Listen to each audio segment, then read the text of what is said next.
I stopped by my wife's upscale psychiatric clinic to surprise her with coffee. As I waited in her lavish office, a silver fountain pen engraved with my missing daughter's name caught my attention. When I twisted the cap, the massive oak bookshelf behind me slid open with a heavy mechanical click. There, shivering on a cot in a hidden windowless room, was my daughter. The daughter we had been mourning for 2 years. Before I continue this story of deception and survival, let me know where you are watching from in the comments below. Hit like and subscribe if you believe the truth always finds a way to the light. My name is Vincent Hayes. I am 69 years old. For the last 4 decades, my wife Valerie and my son-in-law Garrett believed I was just a simple retired postal worker. They thought my days were spent tending to the backyard garden and reading the morning paper on the porch. They were wrong. Before I retired, I was a senior forensic auditor for the Internal Revenue Service. I spent my entire career tracking dirty money, untangling webs of corporate fraud, and putting arrogant white-collar criminals in federal prison. I know how to read people, I know how to spot a lie hidden in a spreadsheet, and I know how to read a room. That Tuesday afternoon started ordinarily enough. I brought 2 cups of caramel macchiato to Valerie's private clinic in downtown Atlanta. Her practice catered to the city's elite, a fortress of mahogany wood and imported leather. Her receptionist told me Valerie was finishing up a session down the hall, so I let myself into her main office to wait. I sat at her massive desk. That is when I saw it. A silver fountain pen resting near her keyboard. It had the name Camille engraved on the side. My heart skipped a beat. Camille was our 35-year-old daughter, a brilliant biotech engineer who had vanished without a trace exactly 2 years ago. The police suspected foul play, but the trail went cold. I picked up the pen. It felt unusually heavy. I twisted the cap absent-mindedly. A mechanical click echoed from the wall behind me. The heavy, floor-to-ceiling bookshelf smoothly slid to the right. A cold draft hit my face. I stood up. My breath caught in my throat and stepped into the dim light. Inside a windowless concrete space, a frail figure huddled on a small cot. She looked up. Her eyes were hollow, her cheekbones sharp from severe malnourishment. It was Camille. My beautiful, brilliant girl was alive. I fell to my knees beside the cot. I reached out my hands, trembling as I touched her pale face. She flinched, then let out a broken sob. "Dad," she whispered, her voice rough and unused. "You found me." I pulled her into my arms, feeling the sharp angles of her ribs through her thin shirt. "Who did this to you?" I asked, though a cold dread was already forming in my stomach. Camille gripped my shirt tightly. "Mom did this," she choked out. "Mom and Garrett. They kept me here. They want my patent, Dad." The words struck me like physical blows. Valerie, my wife of 40 years. The woman who had cried on my shoulder every night for the first 6 months after Camille disappeared. Garrett, the son-in-law who had organized search parties and held press conferences pleading for her safe return. They had orchestrated this entire nightmare. My paternal instinct screamed to pick her up and run out the front door. But the IRS auditor inside me immediately took control. My mind switched into forensic mode, rapidly assessing the environment. I scanned the hidden room. It was not a makeshift cell. It was a meticulously constructed holding facility. The walls were lined with expensive soundproofing foam. A heavy-duty ventilation duct provided fresh air, meaning there was professional ductwork installed behind the clinic's blueprints. A small medical fridge hummed in the corner, stocked with intravenous nutrition bags and sedatives. Valerie was a psychiatrist. She had access to these drugs. She knew exactly how to keep a human being compliant and docile.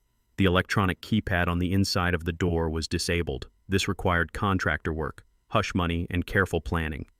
This was a clandestine operation funded by someone with deep pockets. Garrett. As a venture capitalist, he had the capital and the shady connections to build something like this off the books. They had not killed her because Camille held the biometric keys to a biotech patent worth $500 million. They needed her alive. They needed her compliance to transfer the wealth. "We need to leave right now," I told her, grabbing her fragile hand. But Camille shook her head frantically. "No, Dad, you cannot. Garrett has 2 armed private security contractors stationed at the clinic's back exit. They rotate shifts. If you try to take me out through the front, Mom's receptionist will hit the panic button. They will kill you, and then they will drug me again." I froze. She was right. I was a 69-year-old man armed only with 2 cups of coffee. If I dragged her out now, we would not make it to the elevator. I would be dead, and Camille would be relocated to a place I could never find. I had to be smart. I had to be the cold, calculating auditor who brought down criminal empires. Suddenly, the sharp, rhythmic click of designer heels echoed down the hardwood hallway outside the office. Valerie was returning from her session. The sound was like a countdown to execution. Camille's eyes widened in sheer terror. She scrambled back onto the cot, pulling her knees to her chest. "Hide, Dad," she begged. "Please just close the door." My heart shredded into 1,000 pieces. Leaving my daughter in this concrete hell felt like a betrayal of my own soul. Every instinct demanded that I stand my ground, confront the monster approaching the door, and tear her apart with my bare hands. But anger without strategy is just noise. If I confronted Valerie now, she would deny it, call security, and have me removed. She might even use her psychiatric credentials to claim I was suffering from a delusion. I would lose Camille forever. I looked deep into my daughter's terrified eyes. "I am coming back for you," I whispered with absolute certainty. "I swear on my life, I will burn their world to ash." I stepped back out of the hidden room. I grabbed the silver fountain pen and twisted it in the opposite direction. The heavy bookshelf glided back into place, sealing seamlessly against the wall just as the office doorknob began to turn. I quickly sat on the plush leather sofa, grabbed the 2 coffee cups, and crossed my legs. My pulse was hammering against my ribs, but my face remained an unreadable mask. The door opened. Valerie walked in wearing an immaculate white suit, her hair perfectly styled. She stopped, feigning pleasant surprise. "Vincent, honey," she said, her voice dripping with that familiar warm sweetness. "What a wonderful surprise." "I brought you your favorite," I replied, holding up the cup. "I know how hard you work."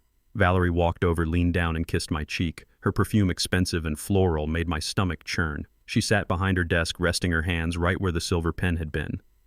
"You are the best husband," she smiled. "I do not know what I would do without you." I smiled back. A calm, measured smile. In that exact moment, the husband who loved her died completely. The man sitting on her sofa was the forensic auditor, and I had just found the most spectacular fraud of my career. The audit had officially begun, and the penalty for her crimes would be absolute destruction. That evening, the dining room table felt like a stage set for a morbid play. I sat at the head of the table, cutting my steak with slow, deliberate motions. To my right sat Valerie, elegantly sipping her Pinot Noir, her face a carefully constructed mask of a grieving mother. Across from her sat Garrett. My son-in-law wore a custom-tailored Italian suit, his posture reeking of unearned confidence and entitlement. He swirled the wine in his glass, letting out a heavy performative sigh. "It has been 2 years, Vincent," Garrett said, leaning forward and placing his hand over his heart. "We need to honor Camille properly. I think it is time we establish the Camille Hayes Memorial Scholarship Fund. It is what she would have wanted, a way to help bright young women in biomedical fields." Valerie reached out and patted Garrett's hand. "That is a beautiful idea, Garrett. Camille had such a generous spirit. We should do everything we can to preserve her memory." I chewed my food, tasting absolutely nothing. My mind was back in that windowless concrete room, visualizing my daughter's hollow eyes and protruding ribs. I swallowed the bile rising in my throat and looked at the 2 monsters sitting in my home. "That sounds like a wonderful tribute," I said, keeping my voice soft and slightly trembling, playing the part of the broken, tired old man perfectly. "How do we start?" Garrett smiled. It was a predatory, greasy smile. "Well, I can manage the fund through my venture capital firm to maximize the returns. But we need initial seed capital to make it official. I was thinking you could liquidate your Postal Service retirement account. It is just sitting there, losing value to inflation anyway. We could transfer it to my firm by Friday, and I will handle all the heavy lifting. You will not have to worry about a single thing, Vincent." I looked at my plate, letting silence fill the room. They wanted my pension. The sheer audacity of it was almost poetic. Garrett was drowning in debt. I did not need to see his bank statements to know it. The signs were written all over him. The nervous tapping of his expensive leather shoes, the way he constantly checked his secure phone, the slight sweat on his brow despite the cool air conditioning. He owed money to dangerous people, and he was trying to squeeze every last drop of blood from our family to save his own skin. I looked up, meeting his greedy gaze. "You are right, Garrett," I said, my voice thick with fake emotion. "My retirement money should go toward Camille's legacy. I will sign the authorization forms tomorrow morning." Valerie smiled warmly at me, a smile that made my skin crawl. "You are a good father, Vincent." "I am," I thought. But they had no idea what kind of father they were dealing with. For my entire marriage, Valerie believed I sorted mail and managed pension logistics for the post office. Garrett treated me like an obsolete relic who could barely operate a smartphone. They did not know that for 40 years I was a senior forensic auditor for the Internal Revenue Service. I did not sort mail. I sorted through the ashes of burned corporate empires. I dismantled offshore tax havens in the Cayman Islands. I traced crypto wallets belonging to cartel bosses and brought down arrogant billionaires who thought they were smarter than the federal government. To me, tracking money was not a job. It was a hunting expedition. I knew how to peel back the layers of shell companies, dummy corporations, and phantom investments. I knew how to find the invisible threads connecting dirty money to dirty hands. Garrett thought he was playing chess with a toddler. He did not realize he had just invited a wolf into his slaughterhouse. I excused myself from the table early, citing a headache from the grief. They offered their fake sympathies and continued their wine, celebrating their easy victory. At midnight, the house was completely silent. I slipped out of bed, leaving Valerie sleeping soundly under the expensive silk sheets. Her breathing was steady, the peaceful rhythm of a psychopath who believed she had won. I walked down the hall to my small study, locked the heavy oak door, and turned on my custom-built laptop. It looked like an outdated brick from the outside, but the internal hardware and operating system were military-grade, fully encrypted, and completely untraceable. Garrett was staying in our guest room for the week, claiming his penthouse was undergoing renovations. It was a convenient excuse to hover over Valerie and ensure their operation was running smoothly, but his physical proximity was his greatest tactical error. By connecting his sleek high-end work laptop to my home wireless network, he had unknowingly handed me the keys to his digital kingdom. I cracked my knuckles and opened a command terminal. Decades of forensic training kicked in immediately. I deployed a packet sniffer to intercept the traffic flowing through my router. Garrett was arrogant. He used a commercial virtual private network, assuming it was enough to keep out casual hackers. But commercial security is a joke against a federal-grade intrusion protocol. Within 15 minutes, I bypassed his firewall, slipped through his security protocols, and established a silent, invisible mirror on his hard drive. The screen flooded with lines of code transforming into a neat directory of his files. I did not care about his emails or his mundane venture capital spreadsheets. I went straight for the encrypted partitions. Using a brute force decryption tool I had retained from my federal days, I broke the password on his hidden financial folders. The files cracked open like a broken safe. I began sifting through the ledgers. The financial devastation was staggering. Garrett was not just broke. He was completely underwater. He owed tens of millions to an underground syndicate of shadow investors. He had leveraged assets he did not own, created fraudulent balance sheets, and defrauded his own partners. He was a dead man walking unless he found a massive injection of cash immediately. But it was the next folder that made my blood run ice cold. It was labeled Project Chimera. I opened the master ledger for Project Chimera. The laptop screen illuminated my dark study with a harsh, glaring white light. My eyes scanned the rows of data tracking a complex web of international routing numbers offshore, holding accounts in Cyprus, and corporate aliases. At the very bottom of the spreadsheet, a pending transaction protocol was highlighted in flashing red text. It was a wire transfer setup routed through a decentralized Swiss banking exchange waiting for a final authorization key. The amount attached to the transfer made my breath catch in my throat. $500 million. $500 million. Attached to the transaction was a legal contract of sale. They were selling the exclusive global rights to the synthetic blood plasma substitute my daughter had invented, Camille's life work. The patent she had refused to sell because she wanted it to be accessible to public hospitals, not hoarded by a predatory medical monopoly. Valerie and Garrett were stealing it, but the transfer was not active yet. A status bar blinked relentlessly at the top of my screen, displaying an automated countdown timer. The transaction was locked behind a biometric firewall. It required a live retinal scan and voice authorization from the original patent holder. The timer indicated that the next mandatory biometric verification window would open in exactly 72 hours. The puzzle pieces violently snapped together. That is why Camille was still alive. That is why they were keeping her in that concrete cell. In exactly 3 days, they were going to force my daughter to authorize the transfer, and once the money cleared, the offshore accounts, her usefulness to them would be over. I stared at the blinking timer, the harsh digital light reflecting off my glasses. $500 million. My fingers flew across the keyboard, bypassing Garrett's rudimentary encryption to pull the core contract out of the shadow server. I needed to see exactly who was buying the patent and how they planned to execute the transfer. Legitimate pharmaceutical companies do not route nine-figure transactions through decentralized crypto exchanges and anonymous shell corporations in the British Virgin Islands. They do not hide behind untraceable proxy servers. I ran the buyer's corporate alias through a federal database backdoor I had maintained access to since my retirement. The search results confirmed my darkest suspicions. The buyer was a front company deeply tied to a hostile foreign medical conglomerate. This was an organization infamous for acquiring revolutionary life-saving patents and burying them permanently to maintain their global monopoly on expensive, outdated treatments. Camille had developed a synthetic blood plasma substitute that could literally save millions of lives in war zones, developing nations, and remote hospitals. She wanted the formula open-sourced for the benefit of humanity. Valerie and Garrett were selling the future of global medicine to the highest, dirtiest bidder simply to cover Garrett's underground gambling debts and failed venture capital bets. I pulled up the corporate legal filings attached to the transaction. Valerie had forged power of attorney documents claiming Camille was mentally incapacitated and residing in a private, highly secure Swiss sanatorium. As her mother and a licensed, heavily respected psychiatrist, Valerie had the legal and medical authority to sign on Camille's behalf for standard business operations. She had manipulated the courts, weaponized her medical credentials, and played the role of the tragic, burdened mother to absolute perfection.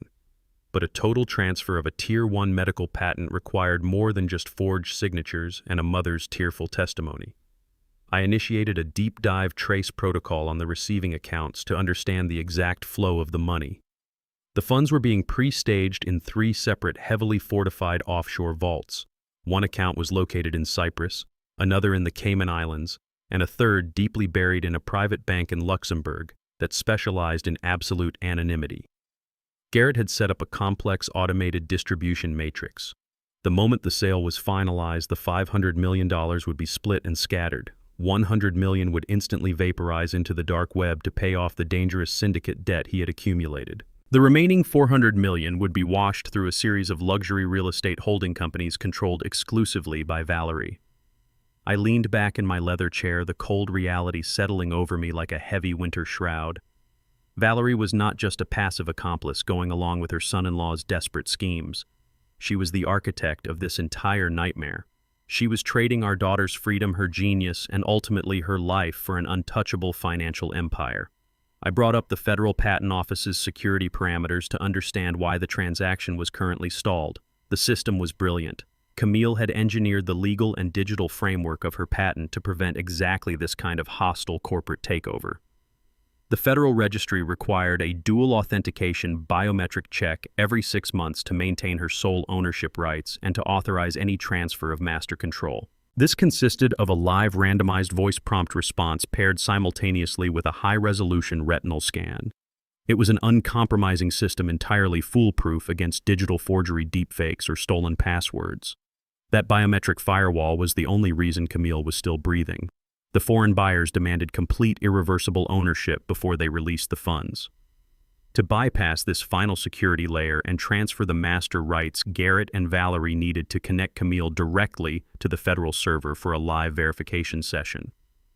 They could not fake a retinal scan from a photograph, and they could not digitally synthesize a voice prompt that required live, unpredictable responses to a federal verification agent. They needed to drag her out of that concrete cell, prop her up in front of a secured terminal, and force her to comply. Once the system verified her identity and transferred the rights, her leverage would drop to zero. The money would move, and my daughter would suffer a tragic, fatal overdose in her hidden prison. Valerie would simply write a fake death certificate citing suicide brought on by the very mental illness she had diagnosed. The narrative would be clean, tragic, and utterly unquestionable. The countdown timer on Garrett's screen was not just a financial schedule. It was a death warrant. 71 hours, 45 minutes, and 12 seconds. The red numbers ticked down relentlessly, each second a heavy hammer striking against the anvil of my chest. Time was evaporating, and the parameters of my mission were impossibly tight. I needed to extract her safely. But my previous tactical assessment remained brutally accurate. The psychiatric clinic was a fortress hidden in plain sight. Valerie employed former military contractors for her private security. They were heavily armed, highly trained, and deeply loyal to Garrett's payroll. A frontal assault by a single elderly man was suicide. Calling the local police was equally dangerous and strategically foolish. Valerie had built a pristine reputation in Atlanta. She was a prominent mental health expert, a pillar of the medical community, and a wealthy, influential donor to the Police Benevolent Fund. If I called a local detective or filed a missing person report based on what I saw, Valerie would be notified before the squad car even left the precinct. She would immediately trigger the clinic's lockdown protocol. She would move Camille through a service elevator to a secondary black site, scrub the hidden room clean, and use her medical authority to have me committed to a psychiatric ward for suffering severe grief-induced delusions. I would spend the rest of my life in a padded cell, and Camille would disappear forever. I could not rely on standard law enforcement. The bureaucratic red tape would take weeks to cut through, and Camille only had 3 days. I needed precision, overwhelming force, and absolute secrecy. I needed to move faster than the ticking clock on my screen. I took a deep breath, compartmentalizing the burning rage of a father and channeling the cold, ruthless logic of a senior federal auditor. I needed an extraction team that operated completely off the books. Men who did not ask questions, did not carry badges, and did not leave a trace. I needed leverage resources and a legal firewall so impenetrable that Valerie and Garrett would never see the executioner coming until the blade was already swinging. I closed the decrypted folders on Garrett's laptop, running a specialized scrubbing program to ensure my digital footprint was completely wiped. I severed the mirror connection and shut down my terminal, leaving the study in total darkness. The house was dead quiet, save for the faint hum of the air conditioning and the rhythmic ticking of the hallway clock. I reached into the hidden false bottom of my desk drawer and pulled out a prepaid burner phone I had not turned on in 3 years. I powered it up, the harsh green screen illuminating the deep lines of my face. I dialed a highly secure number I had memorized a decade ago, a number that did not exist in any public registry. The line rang twice before a gravelly, sleep-heavy voice answered. "It is 3 a.m, Vincent," the voice grumbled, thick with annoyance and fatigue. "This better involve a collapsed international bank or a dead senator." "Jonathan," I said, my voice steady and cold as winter ice. "I need a shadow crew in Atlanta immediately. Full tactical extraction completely off the grid, and I need you to draft an ironclad blind trust that can swallow $500 million in 3 days." Jonathan Cole, a ruthless corporate lawyer who knew every dirty secret in New York and possessed the resources of a small nation-state, paused. The sleep instantly vanished from his voice, replaced by the sharp, calculating tone of a predator sensing blood in the water. "Who are we hunting?" old friend Jonathan asked. "My family," I replied. 6 hours later, the neon sign of an abandoned diner buzzed in the early morning fog on the outskirts of Atlanta. I sat in a cracked vinyl booth, nursing a cup of black coffee. The bell above the door chimed, and Jonathan Cole walked in. Even in a tailored charcoal suit that cost more than most cars, he moved with the quiet lethality of a street brawler. He slid into the booth across from me, dropping a thick, unmarked manila folder onto the laminated table. He did not offer empty condolences. He knew me too well for that. "We have a 48-hour window," Jonathan said, his voice a low, gravelly rumble. "I pulled the clinic blueprints. Your wife spared no expense. Reinforced steel doors, an independent power grid, and 2 former private military contractors on staggered shifts. A standard smash and grab will end in a bloodbath and a police standoff." I unrolled the blueprints, tracing the ventilation shafts with my finger. "We do not smash," I replied. "We dissect. I need a ghost team." They bypass the alarms, neutralize the guards silently, and extract Camille without triggering the central panic system. Jonathan nodded, pulling out a secure encrypted tablet. "My men are already in the air. They are Tier 1 operators ghosts who specialize in corporate black site extractions. But they need a distraction, Vincent. If Valerie is anywhere near that clinic, the variables multiply and the risk of collateral damage skyrockets. You need to keep your wife and that parasite son-in-law completely occupied and far away from downtown Atlanta." I took a slow sip of my coffee, the bitter taste grounding me. "I will handle my family," I said. "Just get my daughter out of that concrete box." I returned to the house just as the sun fully crested the horizon. I found Garrett standing in the kitchen, aggressively tapping on his phone. He wore a plush cashmere robe, looking entirely too comfortable in a house paid for by my decades of federal service. When he heard my footsteps, he snapped his phone shut and plastered on that greasy, rehearsed smile. "Out early, Vincent," he asked, his eyes darting to my shoes, checking for mud or clues. "I just needed some fresh air," I said, keeping my posture slightly stooped, playing the role of the weary, grieving father. "The house feels too quiet lately." Garrett hummed a sympathetic note that sounded entirely hollow. "Well, try to take it easy. We have a lot of paperwork to finalize for Camille's memorial fund soon." I nodded and shuffled past him toward the hallway, but the IRS had trained me to read micro-expressions to notice the slight tension in a man's jaw when his survival was on the line. Garrett was panicking. My unscheduled absence had triggered his paranoia. He was a man drowning in a 9-figure syndicate debt, and any unpredictable variable terrified him. Later that afternoon, I watched him through the sheer curtains of my study window. He walked down the driveway toward my vintage sedan. He casually glanced up at the house, ensuring the coast was clear before kneeling beside the driver's side door. He reached under the chassis. It was a swift, practiced motion. 10 seconds later, he stood up, wiped his hands on his expensive jeans, and walked back inside. The moment the front door closed, I went out to the garage. I slid a mechanic's mirror under the car frame. Right behind the front wheel, well attached by a heavy-duty magnet, was a small matte black GPS tracking puck. Garrett was tracking my every move. He wanted to ensure I was not visiting lawyers, the police, or anyone who could jeopardize his $500 million payday. My initial instinct was to crush the device under my heel, but anger is the enemy of strategy. A forensic auditor knows that a surveillance tool works both ways. If he wanted to watch a dot on a screen, I would give him exactly what he wanted to see. I left the tracker exactly where it was. Over the next 2 days, I turned Garrett's surveillance against him. I knew he was sitting in my guest room, obsessively refreshing a tracking app on his encrypted phone, waiting for me to make a wrong move. Instead, I drove my sedan to the most depressing, predictable locations an exhausted, broken elderly man would visit.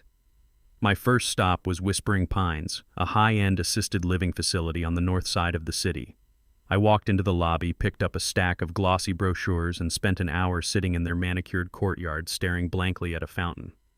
I made sure to ask the admissions director detailed questions about their memory care units and independent living transitions. I played the part of a man whose house was suffocating him with the ghosts of his missing daughter, a man who just wanted to fade away quietly. The following morning, I drove to a retirement community in the suburbs. I took a guided tour of their facilities, slowly shuffling through the dining halls and recreation rooms.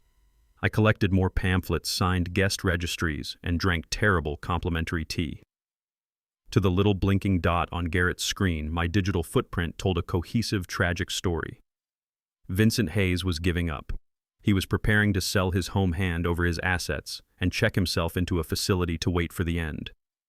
It was the perfect psychological camouflage. It aligned flawlessly with the narrative Valerie and Garrett had constructed about me. They needed me to be weak, compliant, and ready to surrender my financial independence to them.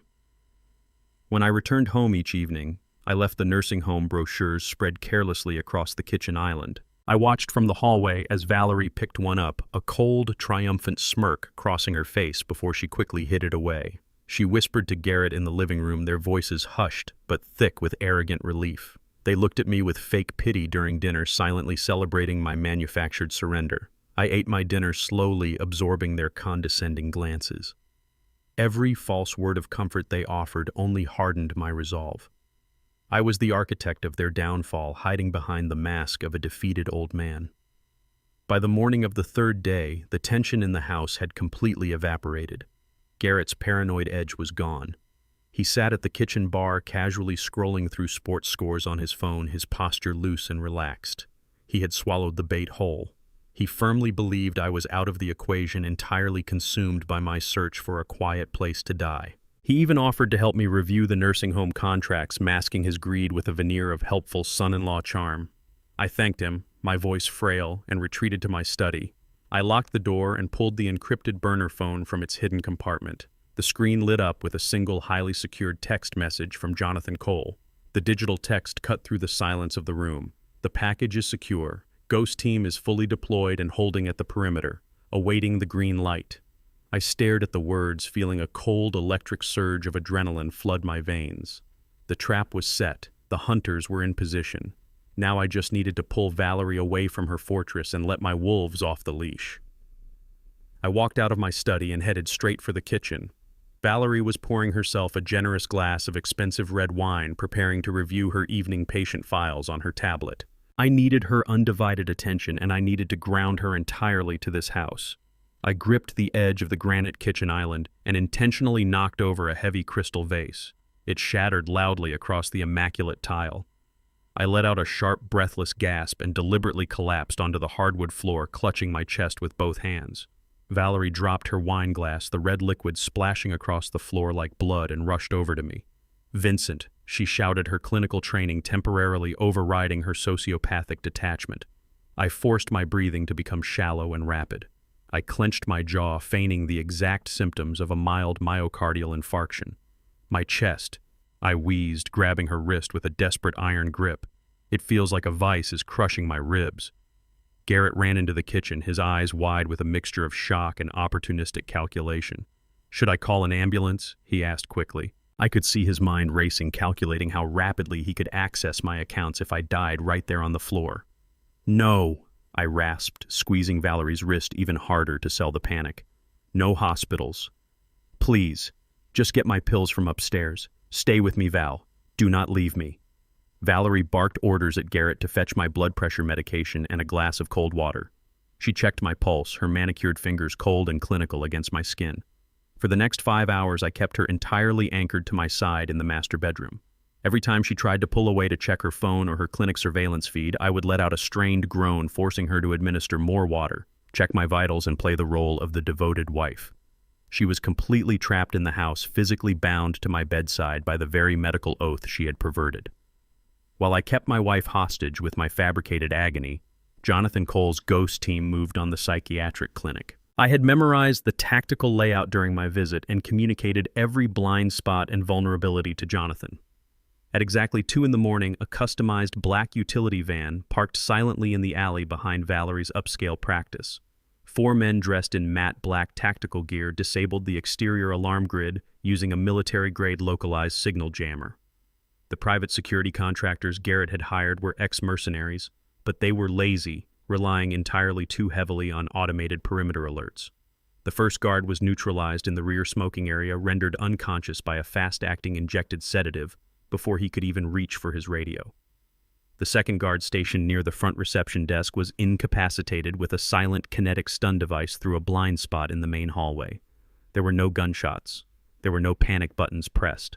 The extraction team moved with terrifying practiced efficiency, bypassing the heavy mahogany doors and entering Valerie's main office. The lead operator located the silver fountain pen on the desk. With a synchronized twist, the heavy oak bookshelf slid smoothly open, revealing the hidden concrete cell. Inside, Camille shrank back against the far wall, her eyes wide with absolute terror, expecting her mother or Garrett to walk through the opening to drug her again. Instead, the lead operator removed his tactical mask, illuminating the dim room with a soft red flashlight. "Camille Hayes," he whispered calmly, keeping his hands highly visible and non-threatening. "Your father sent us. We are getting you out of here right now." He handed her a specialized thermal blanket, wrapping it carefully around her frail, shivering shoulders. The medical fridge and the intravenous drip stands were left exactly as they were to preserve the scene. 2 operators flanked her, lifting her gently and guiding her out of the secret room.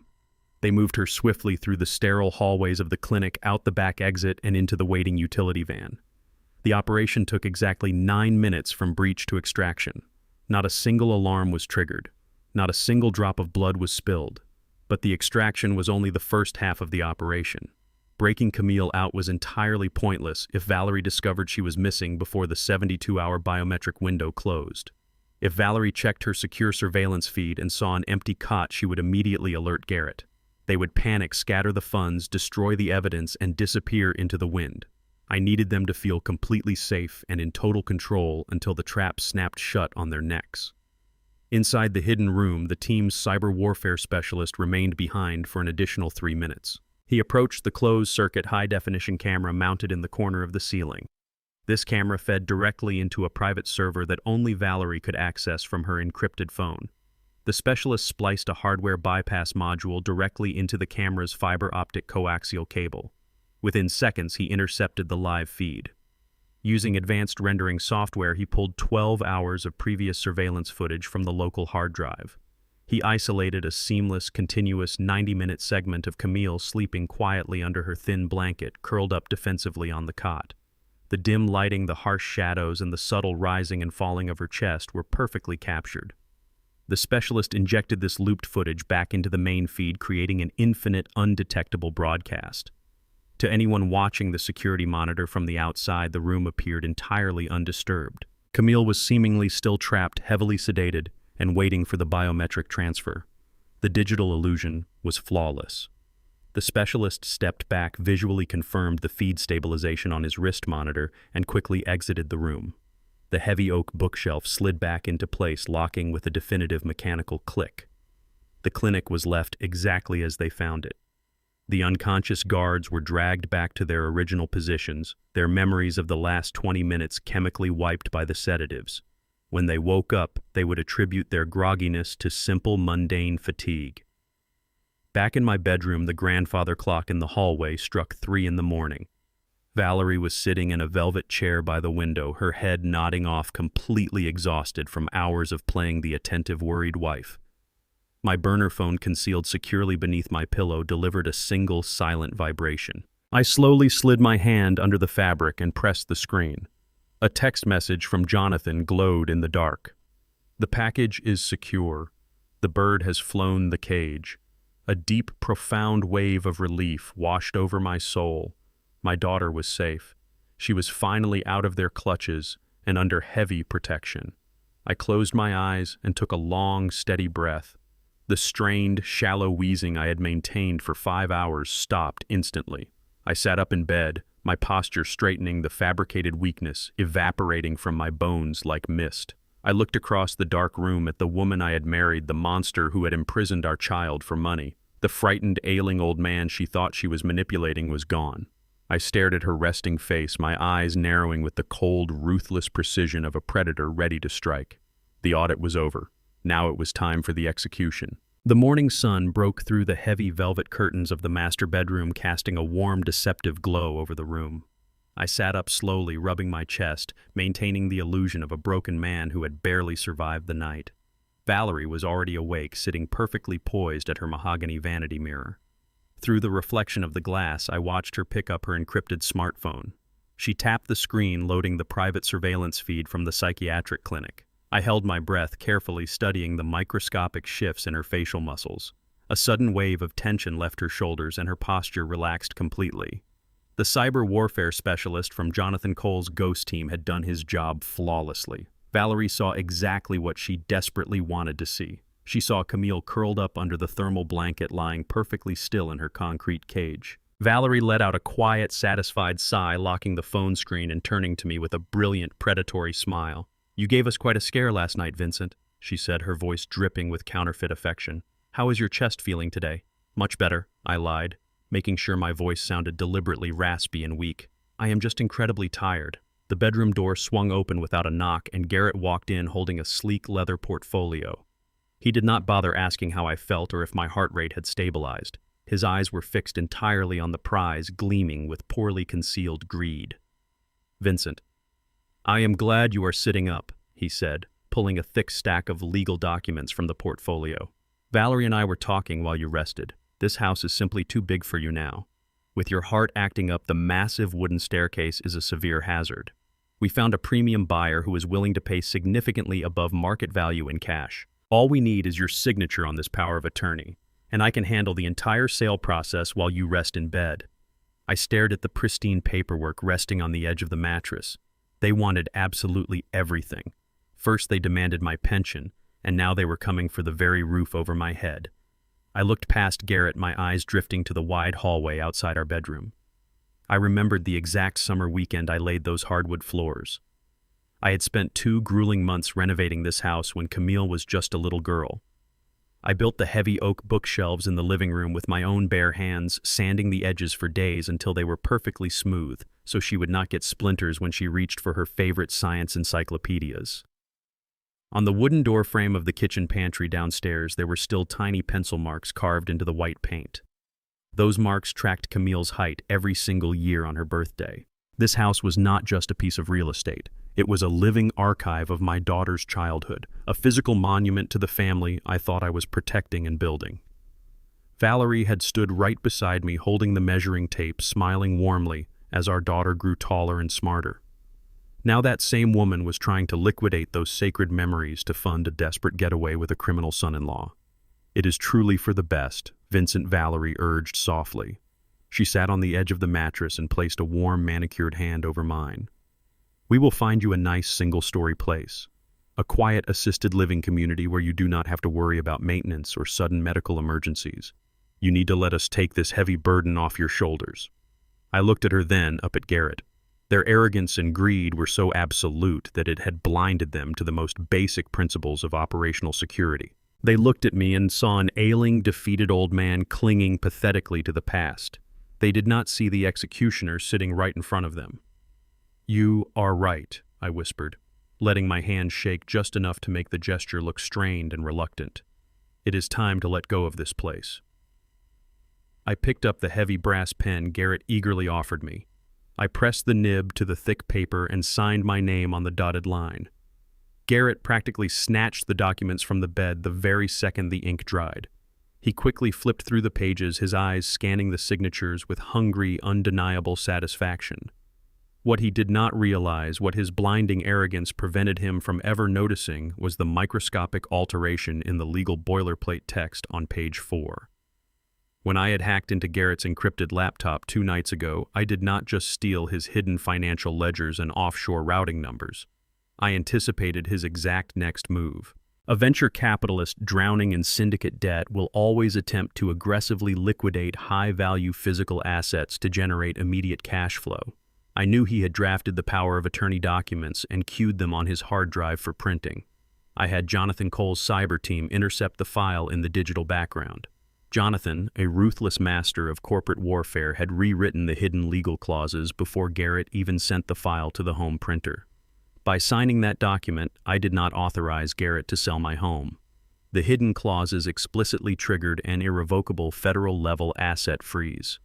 My signature executed an immediate legally binding transfer of the house, all joint bank accounts, and every shared investment portfolio into an anonymous, impenetrable blind trust managed exclusively by Jonathan's law firm. Furthermore, the document contained a brutal poison pill clause that instantly revoked Valerie's access to any marital funds under the strict legal pretext of fiduciary protection against elder financial abuse.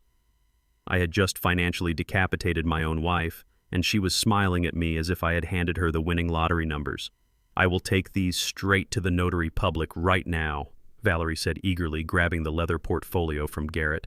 She practically floated toward the bedroom door, her white silk blouse catching the bright morning light. "Rest well, Vincent. I will be back by lunch. Garrett, make sure he drinks plenty of water and does not exert himself." "Of course," Garrett replied, his eyes already glued to his smartphone screen, undoubtedly calculating his imaginary profits and planning which underground debts he would pay off first. I leaned back against the plush pillows, pulling the heavy comforter up to my chest.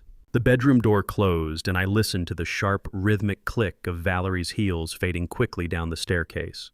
I heard the front door open and the powerful engine of her luxury SUV roar to life in the driveway.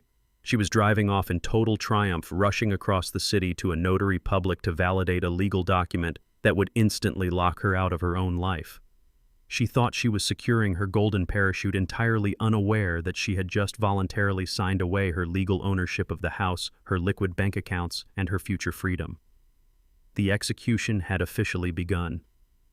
I closed my eyes, a cold, genuine smile finally breaking across my face. Let her drive. The impending crash was going to be absolutely spectacular. That evening, my miraculous recovery was required for public consumption. Valerie was a prominent figure in Atlanta's elite medical community, and skipping the annual Hospital Foundation charity gala was simply out of the question for her. She needed her prop husband by her side to maintain the flawless illusion of our perfect grieving family. They dressed me in a tailored tuxedo, treating me like a compliant fragile doll, and paraded me into a massive ballroom dripping with crystal chandeliers and overflowing champagne flutes.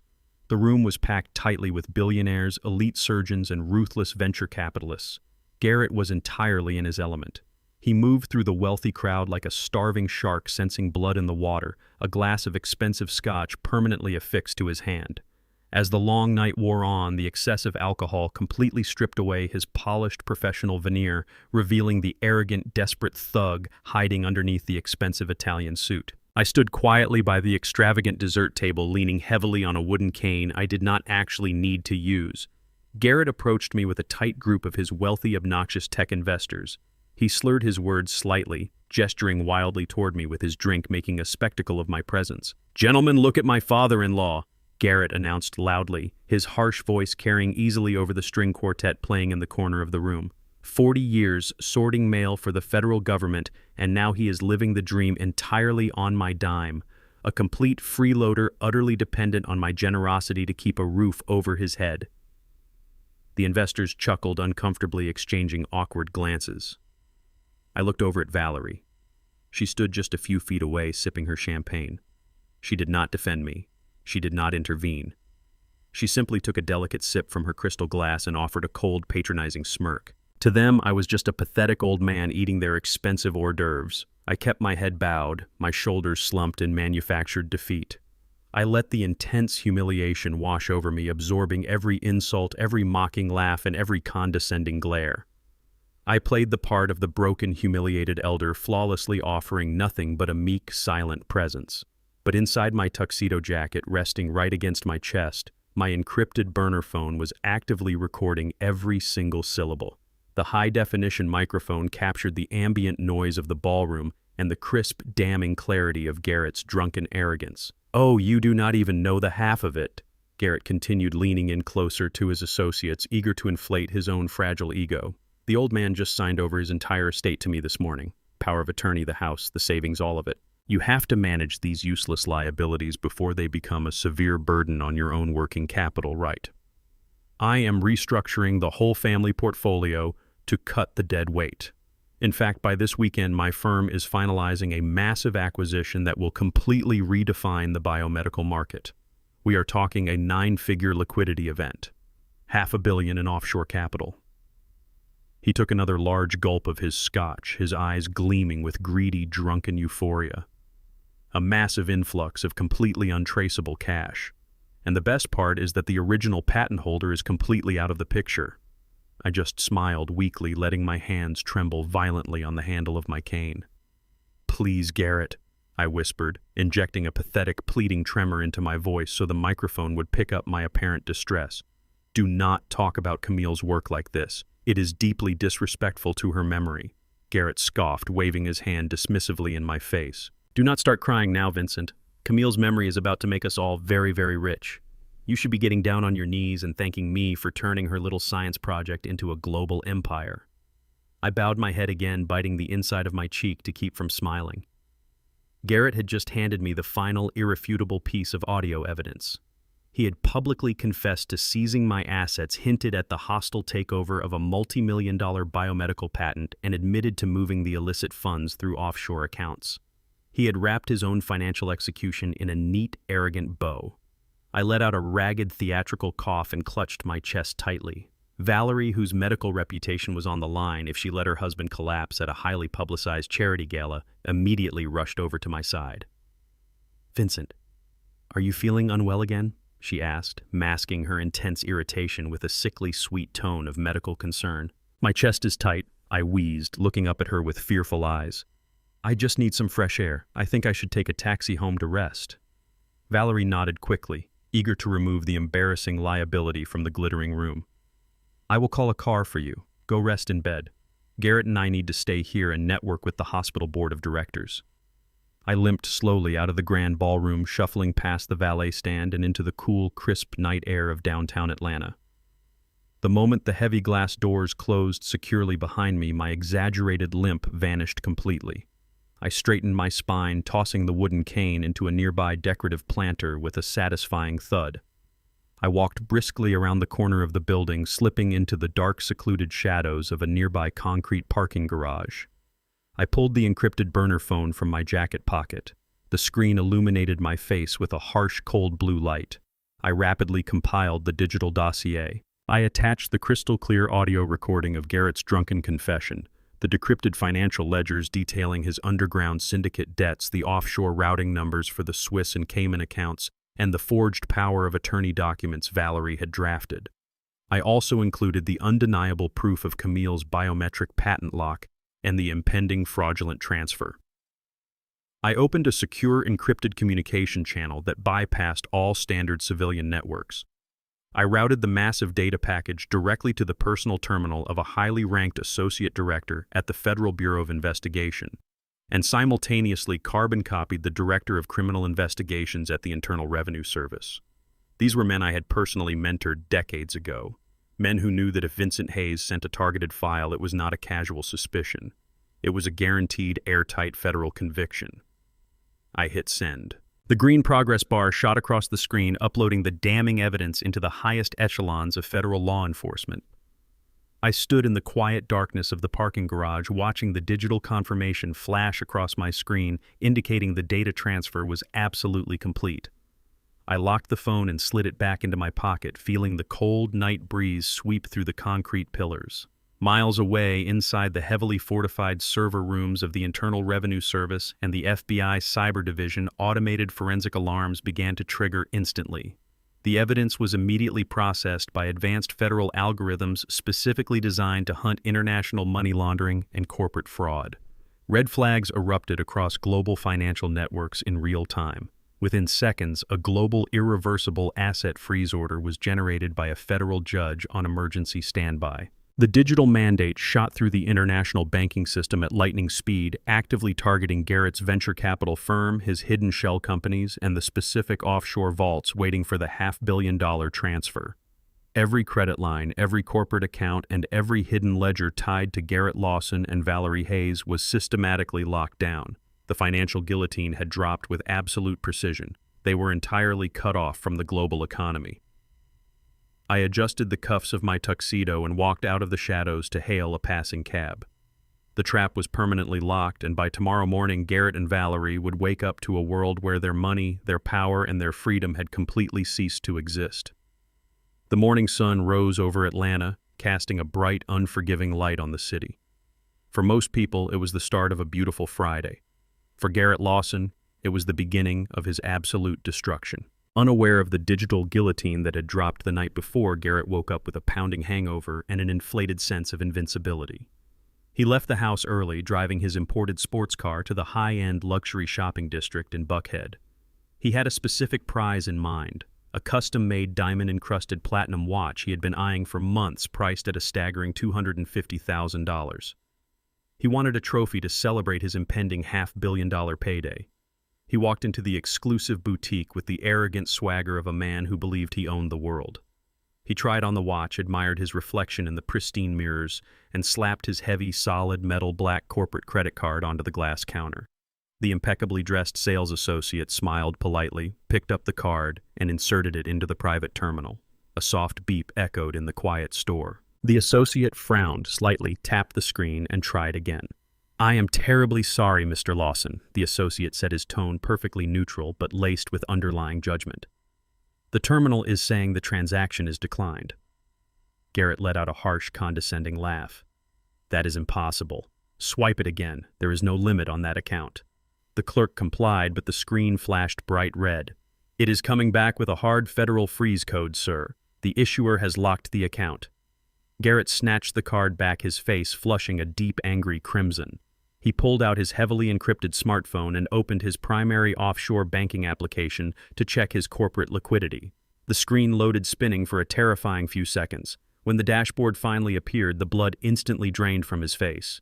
His operating capital, his venture fund reserves, the syndicate staging accounts, everything displayed absolute zeros. There were no pending transactions. There were no maintenance errors. The money had simply evaporated into thin air, replaced by stark red notifications citing a Department of Treasury mandate.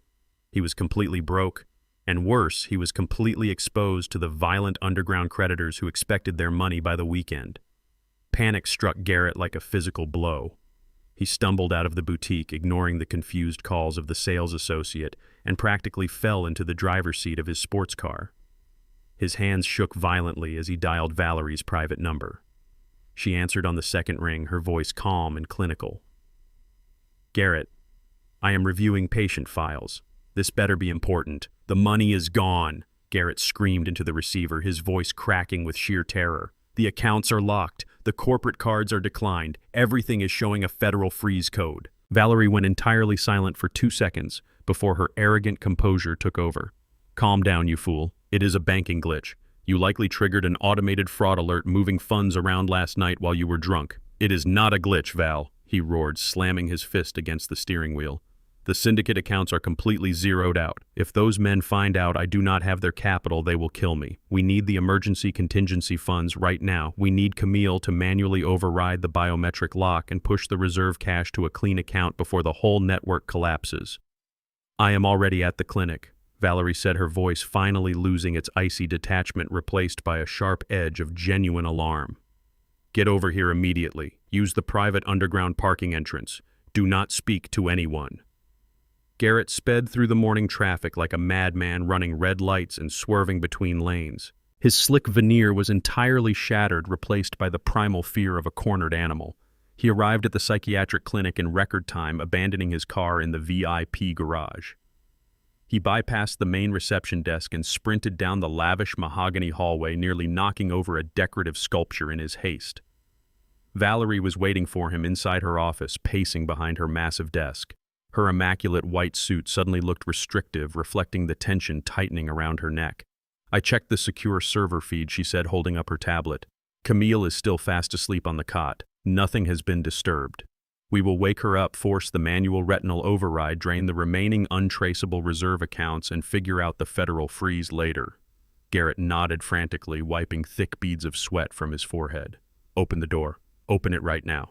Valerie walked around her desk and picked up the silver fountain pen engraved with her daughter's name. Her hand was surprisingly steady as she twisted the cap. The heavy mechanical click echoed through the room. The massive oak bookshelf slid smoothly to the right, revealing the cold, dim concrete hallway that led to the secret holding facility. They rushed inside, their footsteps echoing loudly against the sterile floor. Valerie punched the bypass code into the keypad outside the heavy steel door. The magnetic locks disengaged with a heavy thud. She pushed the door wide open, stepping into the windowless room, expecting to see the fragile, terrified figure of her daughter cowering on the small cot. The room was completely empty. Valerie froze her breath, hitching in her throat. The cot was neatly made. The medical fridge hummed quietly in the corner, but the intravenous bags were gone. The thermal blanket was folded precisely at the foot of the bed. Camille was simply not there. Garrett pushed past Valerie, his eyes darting frantically around the small concrete space as if Camille could somehow be hiding in the shadows. "Where is she?" he screamed, turning to Valerie with wild, bloodshot eyes. "You said you just checked the camera feed. You said she was sleeping." Valerie looked down at her tablet, her mind violently rejecting the reality in front of her. The screen still showed the live video feed. It clearly displayed Camille lying on the cot, the dim lighting masking her features, her chest rising and falling in a steady rhythm. Valerie looked from the screen to the empty cot, the horrifying truth crashing down on her. The feed was a hijacked, infinitely looping recording. They had been watching a ghost. Garrett let out a guttural sound of pure panic and rushed toward the medical monitoring terminal mounted on the far wall. The screen, which usually displayed Camille's vital signs and the biometric lock status, had been wiped completely clean. Instead of medical data, a single line of bright green text blinked steadily against the black background. The audit has begun. Valerie stared at the glowing letters, her sophisticated psychiatric training utterly failing to process the magnitude of their defeat. Someone had bypassed her state-of-the-art security, neutralized her armed former military contractors without raising a single alarm, successfully hijacked a closed-circuit encrypted video feed, and extracted the most valuable biomedical asset on the planet. And they left a calling card that reeked of absolute calculated dominance. It was the buyers, Garrett yelled, his voice echoing shrilly off the concrete walls. The foreign conglomerate.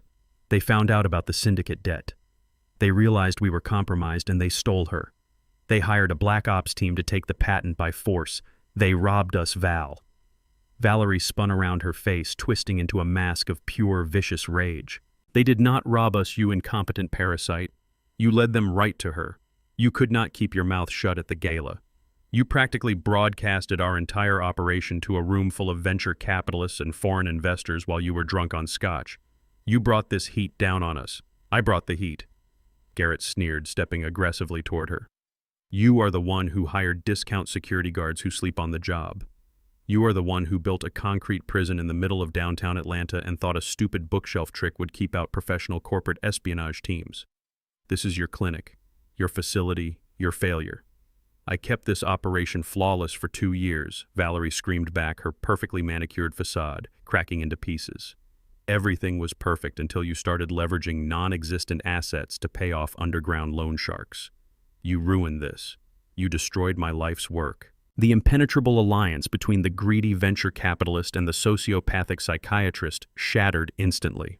Surrounded by the cold concrete walls they had built to imprison my daughter, they turned into cornered rats. They hurled accusations, threats, and vicious insults at one another, completely unaware that the real architect of their destruction was not a foreign corporate hit squad. It was the quiet, elderly postal worker sitting comfortably in his living room across town, waiting to tighten the noose even further. I sat in the quiet, immaculate comfort of my living room, the bright morning light streaming through the large bay windows. To any casual observer, I was just a frail, elderly man enjoying a warm cup of Earl Grey tea, recovering from a terrifying cardiac event. But resting discreetly deep inside my right ear was a high-fidelity cryptographic earpiece. It was connected directly to the microscopic microphone Jonathan Cole's extraction team had planted inside the clinic's concrete cell just hours prior. I took a slow, deliberate sip of my tea, letting the rich flavor settle as the violent, chaotic symphony of my wife and son-in-law's panic played out in real time. Their voices bounced harshly off the soundproofed walls of the empty, hidden room, amplifying their absolute, unadulterated desperation. They were screaming at the top of their lungs, their polished, elite vocabularies rapidly degrading into the vicious, guttural snarls of trapped animals. Valerie was relentlessly tearing into Garrett, blaming his reckless syndicate debts, his blatant incompetence, and his drunken boastfulness at the charity gala for drawing the attention of a hostile corporate extraction team. Garrett fired back with equal venom, mocking her reliance on outdated architectural tricks and cheap, heavily sedated security contractors. Listening to them tear each other apart was profoundly, deeply satisfying. For 2 entire years, they had operated with the cold, unified precision of apex predators feeding off the suffering of my daughter. Now the invisible, crushing pressure I had applied was forcing their unholy alliance to violently fracture. The psychological operation was working flawlessly. The moment arrogant criminals realize their impenetrable fortress has been compromised, paranoia instantly infects their judgment. They stop looking for the actual enemy and immediately start looking at each other to assign the blame. I leaned back against the plush cushions of my armchair, my breathing perfectly even. They had absolutely no idea that the true architect of their destruction was sitting just 3 miles away, comfortably drinking tea in the very house they had tried to steal from me a few hours earlier. The argument in the hidden room rapidly escalated from bitter shouting accusations to outright high-stakes extortion. I pressed my index finger against the earpiece, ensuring I captured every single syllable of their mutual destruction on my secure hard drive. Garrett's voice suddenly dropped an octave, losing its frantic, high-pitched panic and adopting a cold, venomous tone that signaled a desperate man playing his final, deadliest card. "Do not push me," Val Garrett hissed, his words dripping with pure malice. "Do not try to pin this entire extraction on my financial liabilities. If you think you can throw me under the bus to save your pristine medical reputation, you are severely mistaken." I heard Valerie scoff, a sharp, arrogant sound echoing through the microphone. "What are you going to do, Garrett? You are a broke venture capitalist with a federal freeze on your corporate accounts and a syndicate hit squad looking to collect your head. You have absolutely zero leverage over me." "Oh, I have absolute leverage," Garrett countered, his voice terrifyingly calm and calculated. "Did you really think I trusted a sociopath like you enough to operate blindly? I have kept meticulous encrypted digital logs of every single narcotic, sedative, and paralytic you illegally sourced to keep Camille compliant. I have the dark web purchase receipts, the forged inventory manifests from your clinic pharmacy, and time-stamped high-definition video evidence of you physically injecting your own daughter with unlicensed chemical restraints." There was a dead, suffocating silence on the audio feed. The absolute shock radiating from Valerie was palpable even through the tiny earpiece. "You recorded me," she whispered. her voice trembling with a mixture of sheer horror and homicidal rage.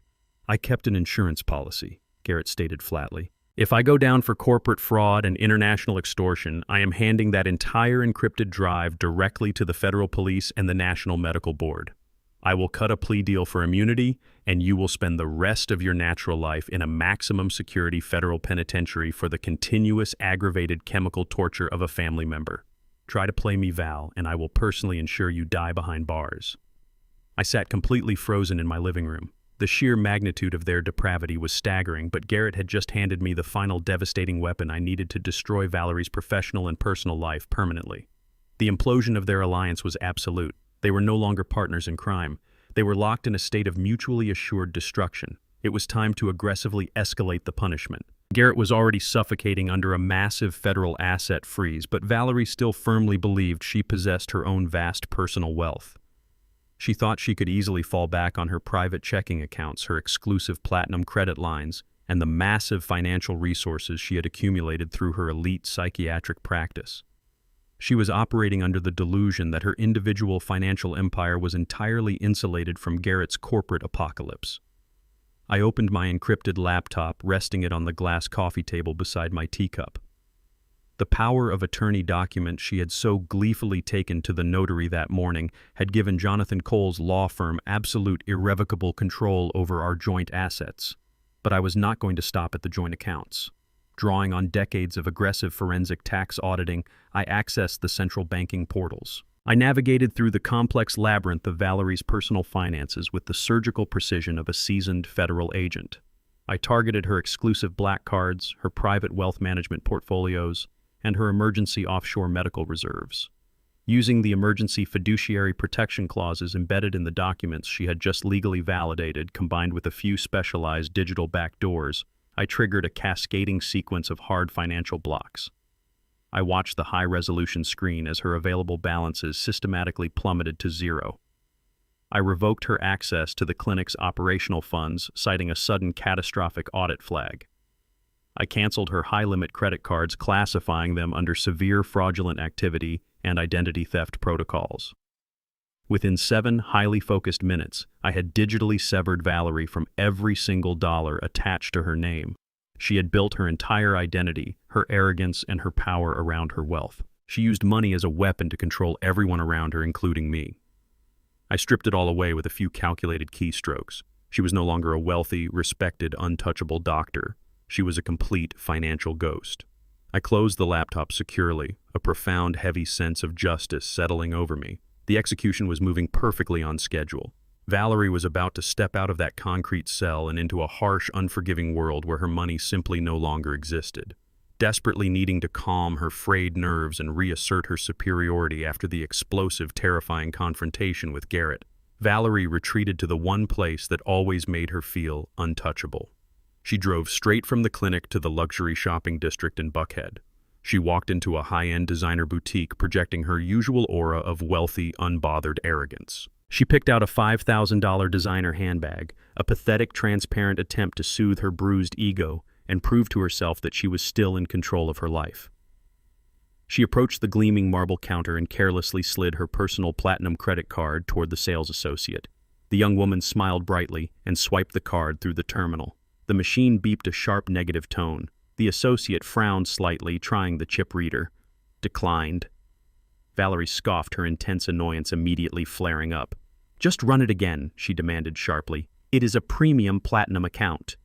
The associate shook her head, her polite customer service smile faltering under Valerie's glare. "I am so sorry, ma'am, but the terminal says the account has been permanently closed by the issuer. Do you have another form of payment?" Valerie's face turned a sickly pale. She frantically dug into her expensive purse, producing 2 more premium corporate credit cards. Both were swiped. Both were instantly relentlessly declined. The other wealthy patrons in the quiet boutique began to turn and stare, their hushed whispers cutting through the tense air of the store. Valerie stood absolutely frozen in the middle of the gleaming boutique, utterly stranded, thoroughly humiliated, and without a single cent to her name. I sat perfectly still in my study, the encrypted audio feed from Garrett's compromised smartphone streaming directly into my cryptographic earpiece. After his explosive bridge-burning confrontation with Valerie inside the empty concrete cell, Garrett did exactly what a cornered, desperate rat does. He bolted. Through the high-fidelity microphone, I listened to the frantic, erratic sounds of his panic. He drove recklessly to his luxury downtown penthouse, the one he claimed to Valerie was undergoing plumbing renovations. I heard the frantic tearing of fabric, the heavy shifting of a painting, and the sharp metallic clatter of a hidden wall safe being wrenched open. He was scraping together whatever physical cash, loose diamonds, and untraceable bearer bonds he had stashed away for a catastrophic emergency like this. Then he made a frantic phone call. It was not to his high-priced corporate lawyers. It was not to the violent syndicate bosses he owed millions to. It was to a young woman named Chloe. My forensic investigation had already flagged her weeks ago. She was a 24-year-old fitness instructor he had been keeping in a high-rise apartment entirely funded by the money he had siphoned from our family. "Pack a bag right now." Garrett barked into the receiver, his voice breathless, sweating, and completely stripped of its usual polish. "Do not bring anything heavy. Just your passport and whatever fits in a single carry-on bag. We are leaving the country immediately." I booked 2 first-class tickets to Buenos Aires connecting through Montreal. We have to be at the international terminal in 40 minutes. I listened as the young woman asked a confused, sleepy question, but Garrett cut her off with brutal aggression. "Just do it, Chloe. If we stay in Atlanta for another hour, I am a dead man." The line went dead. I smiled, taking a slow sip of my cooling tea. He actually thought he could simply buy a plane ticket and fly away from the federal government. He had absolutely no idea the global airspace had already been slammed shut on him. I did not just sit in my study and listen to his pathetic escape attempt. I watched his final moments of freedom unfold in spectacular, real-time high definition. Jonathan Cole's elite shadow team had seamlessly tracked Garrett from his downtown penthouse all the way to Hartsfield-Jackson Atlanta International Airport. They tapped directly into the airport's vast, closed-circuit security grid, routing the live video feed straight to my encrypted military-grade laptop screen. I watched Garrett abandon his imported sports car directly at the curb of the busy departure level, leaving the driver's side door wide open and not even bothering to hand the keys to an approaching valet. He grabbed a sleek leather duffel bag from the passenger seat and rushed blindly through the sliding glass doors. He moved with a jerky, erratic urgency, his head constantly swiveling over his shoulder. He was fully expecting the violent syndicate hitmen to step out from the crowded terminal at any given second. Scurrying closely beside him was Chloe, wearing oversized sunglasses and clutching her dark blue passport to her chest, looking terrified and completely out of her depth. Garrett grabbed her roughly by the arm, pulling her aggressively toward the premium priority check-in counter. He threw his pristine black passport onto the marble desk, demanding his boarding passes with that same arrogant, condescending tone he had used to insult me at the charity gala just 24 hours earlier. The airline agent processed his documents with a polite customer service smile, completely unaware of the massive digital tripwire she was about to trigger on her terminal. I leaned closer to the screen, watching every drop of sweat form on his forehead. Garrett was sweating entirely through his custom-tailored Italian shirt. He kept checking his expensive platinum watch, aggressively shifting his weight from foot to foot in pure anxiety. He truly believed that once he crossed the security checkpoint and sat down in the plush leather seat of a first-class cabin, he would be completely untouchable. He grabbed the freshly printed boarding passes from the agent, shoved one roughly into Chloe's chest, and practically dragged her toward the TSA pre-check lane. He bypassed the long, winding lines of ordinary working-class travelers, flashing his premium status ticket to access the expedited security corridor. He placed his heavy leather duffel bag onto the conveyor belt, took off his designer shoes, and stepped confidently toward the metal detector. He was just 10 feet away from the sterile terminal. 10 feet away from a luxury cocktail lounge and a direct flight to South America. He thought he had outsmarted everyone. He thought he had won. But the federal government does not let $500 million corporate fraud suspects simply walk onto an international flight. As Garrett reached his hand out to grab his plastic bin on the other side of the advanced imaging scanner, the security conveyor belt abruptly halted. A sharp, piercing digital alarm blared loudly from the TSA agent's monitoring station. The agent looked down at the screen, his casual, routine demeanor vanishing in a fraction of a second. He immediately stepped back from the console and signaled urgently to a specialized group of armed customs and border protection officers standing tactically nearby. "Sir, I need you to step to the side of the lane right now," the agent commanded, his voice loud, firm, and echoing across the checkpoint. Garrett bristled instantly, his arrogant, wealthy facade desperately attempting to mask his rapidly escalating panic. "Do you know who I am?" he snapped aggressively, trying to lunge forward and snatch his leather bag from the stalled conveyor belt. "I am a platinum priority traveler. My international flight leaves in exactly 20 minutes, and I absolutely do not have time for a random security screening." He reached over the stainless steel table, but before his hand could even touch the handle of his bag, two massive federal officers physically stepped directly into his path. Their hands rested firmly on the heavy utility belts at their waists, their postures radiating absolute authority. Garrett Lawson, the taller officer, stated, his voice booming like thunder across the crowded security checkpoint. The entire bustling concourse seemed to fall completely silent. Hundreds of ordinary passengers stopped packing their bags and turned their heads to watch the unfolding spectacle. "Your passport has been flagged by the Department of the Treasury. You are currently under a Level 1 federal travel ban initiated directly by the Internal Revenue Service Criminal Investigation Division."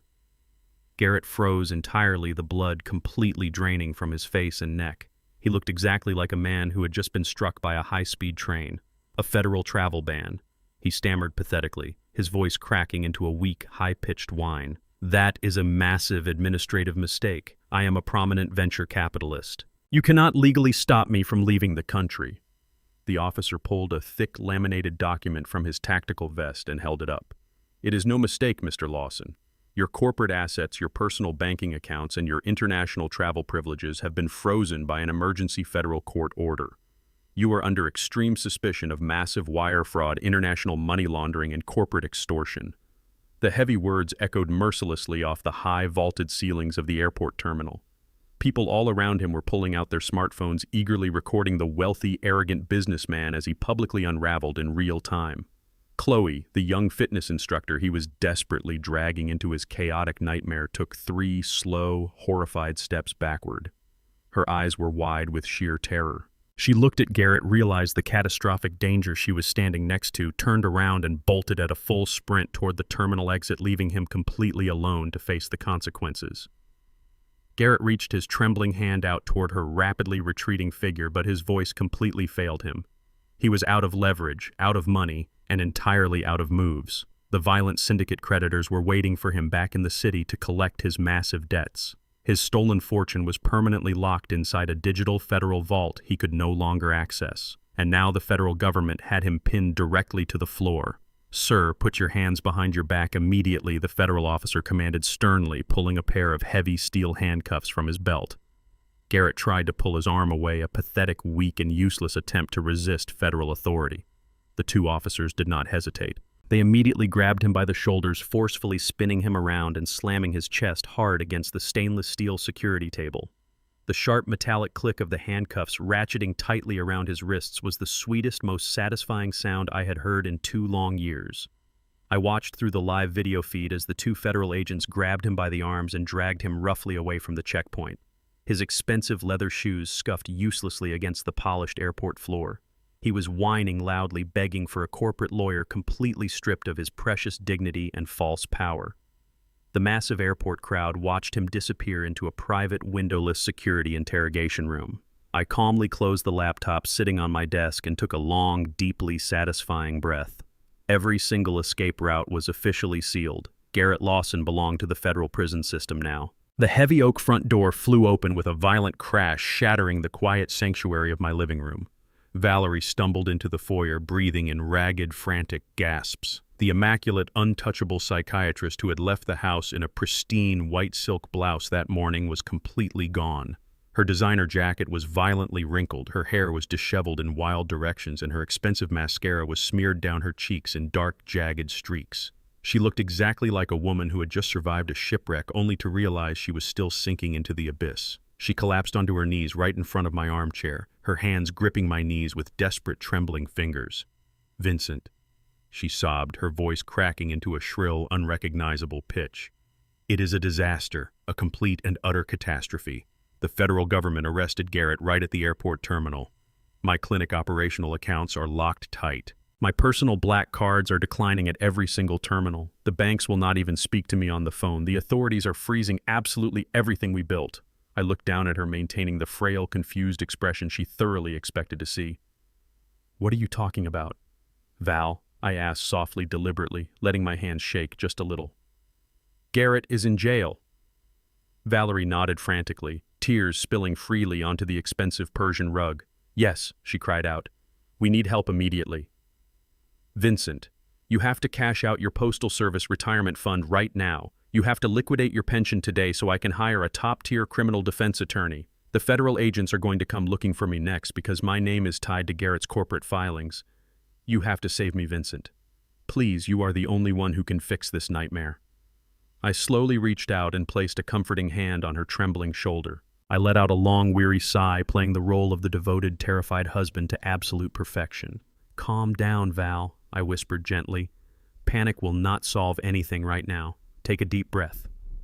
I slowly stood up from my armchair, utilizing my wooden cane for dramatic effect, and walked over to the silver tea service resting on the dining room credenza. I deliberately took my time, pouring a steaming cup of Earl Grey tea with steady precision. The delicate clinking of the porcelain cup against the saucer was the only sound in the room, providing a sharp, calculated contrast to her erratic, hyperventilating breaths. I walked back and handed her the warm teacup. "Drink this," I commanded softly. She took it with shaking hands, spilling a few hot drops on her expensive skirt, and took a desperate gulp. I walked over to my wooden desk and pulled a crisp, single-page legal document from my leather folder. I had instructed Jonathan Cole to draft this highly specific contract days ago, anticipating this exact moment of total financial desperation. I walked back and laid the document flat on the glass coffee table right in front of her kneeling figure. "What is this?" Valerie asked, her voice cracking as she stared blindly at the dense legal text. "This is our only way out," I explained, keeping my tone urgently persuasive and laced with manufactured fear. "I spoke to a lawyer friend from the postal union this morning when your credit card started declining. He warned me that if Garrett is under active federal investigation, the authorities will automatically seize any assets attached to your name by the end of the business day. They will confiscate your private clinic shares, your remaining personal equity, and your medical license holdings to pay off Garrett's restitution. But they cannot legally touch my assets because my financial record is completely clean and utterly untethered to Garrett's venture firm." I tapped the bottom signature line of the contract with my index finger. "You need to sign this right now, Val. It legally transfers your final remaining personal shares and private wealth portfolios directly into my name. It shields your last assets under my clean federal identity. If you do not sign this immediately, the federal government will strip you of everything you have left. I will hold your wealth safely for you until this terrible storm passes." Valerie stared down at the legal document, her eyes darting back and forth across the dense, complex paragraphs. For a fleeting second, the arrogant, calculating psychiatrist tried to surface. The woman who ruthlessly controlled every variable and manipulated everyone around her hesitated, her innate greed battling fiercely against her overwhelming terror. But she was operating entirely on adrenaline and blind panic. She had watched her financial empire evaporate in hours, and the looming realistic threat of federal prison had completely shattered her rational judgment. She looked up at me, her eyes wide, searching my face for any sign of deception. But all she saw was the loyal, pathetic husband she had emotionally abused and severely underestimated for 40 years. She genuinely believed I was simply a desperate old man trying to save his wife from the government. She snatched the heavy brass pen from the coffee table. Her hand shook so violently that the tip of the pen nearly tore through the thick paper as she hastily scribbled her signature across the bottom line. With those frantic strokes of ink, she authorized the irrevocable transfer of her final, deeply hidden private assets, handing over absolute control of her clinic equity and her remaining wealth. Here she gasped, shoving the signed document back toward my chest. "Keep it safe, Vincent. Do not let the federal agents take it." I looked down at the fresh blue ink, verifying the signature was legally binding. I reached out, picked up the document, and carefully blew on the signature to ensure it was perfectly dry. I folded the paper with slow, methodical precision, creating perfect, sharp creases. I slid the contract into the inner breast pocket of my cardigan, patting it twice to ensure it was secure. Then everything changed. I did not need the wooden cane anymore. I let it slip from my grip, allowing it to clatter loudly and abruptly onto the hardwood floor. I straightened my spine, rising to my full height.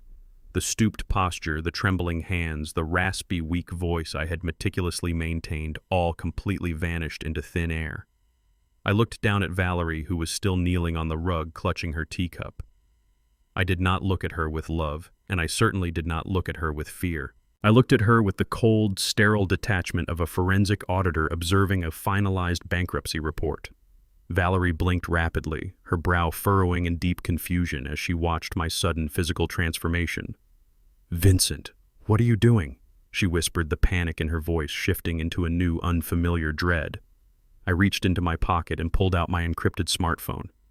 I opened the master control application for the house's integrated security system. With a single deliberate tap of my thumb, I initiated a full system override.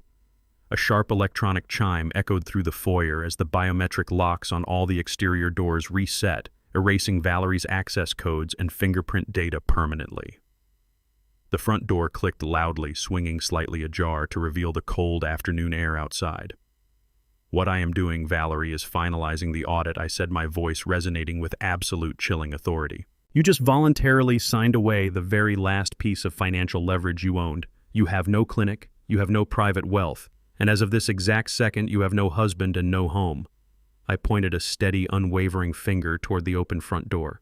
"Step outside, Valerie. You are officially trespassing on my property." Miles away from the shattered remains of my marriage, deep inside a highly fortified safe house located in the sprawling Georgia countryside, Camille was finally reclaiming her life. Jonathan Cole's elite ghost team had established a secure perimeter around the isolated property, ensuring absolutely no one could track her location.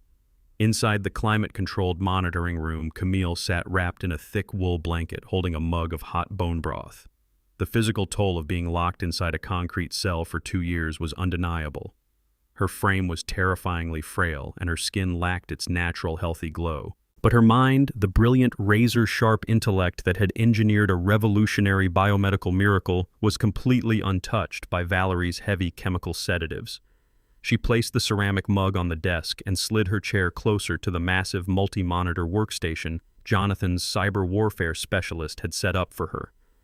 The specialist, a quiet man who had helped fabricate the looping video feed that fooled Valerie, stepped back, giving Camille absolute control over the encrypted terminal.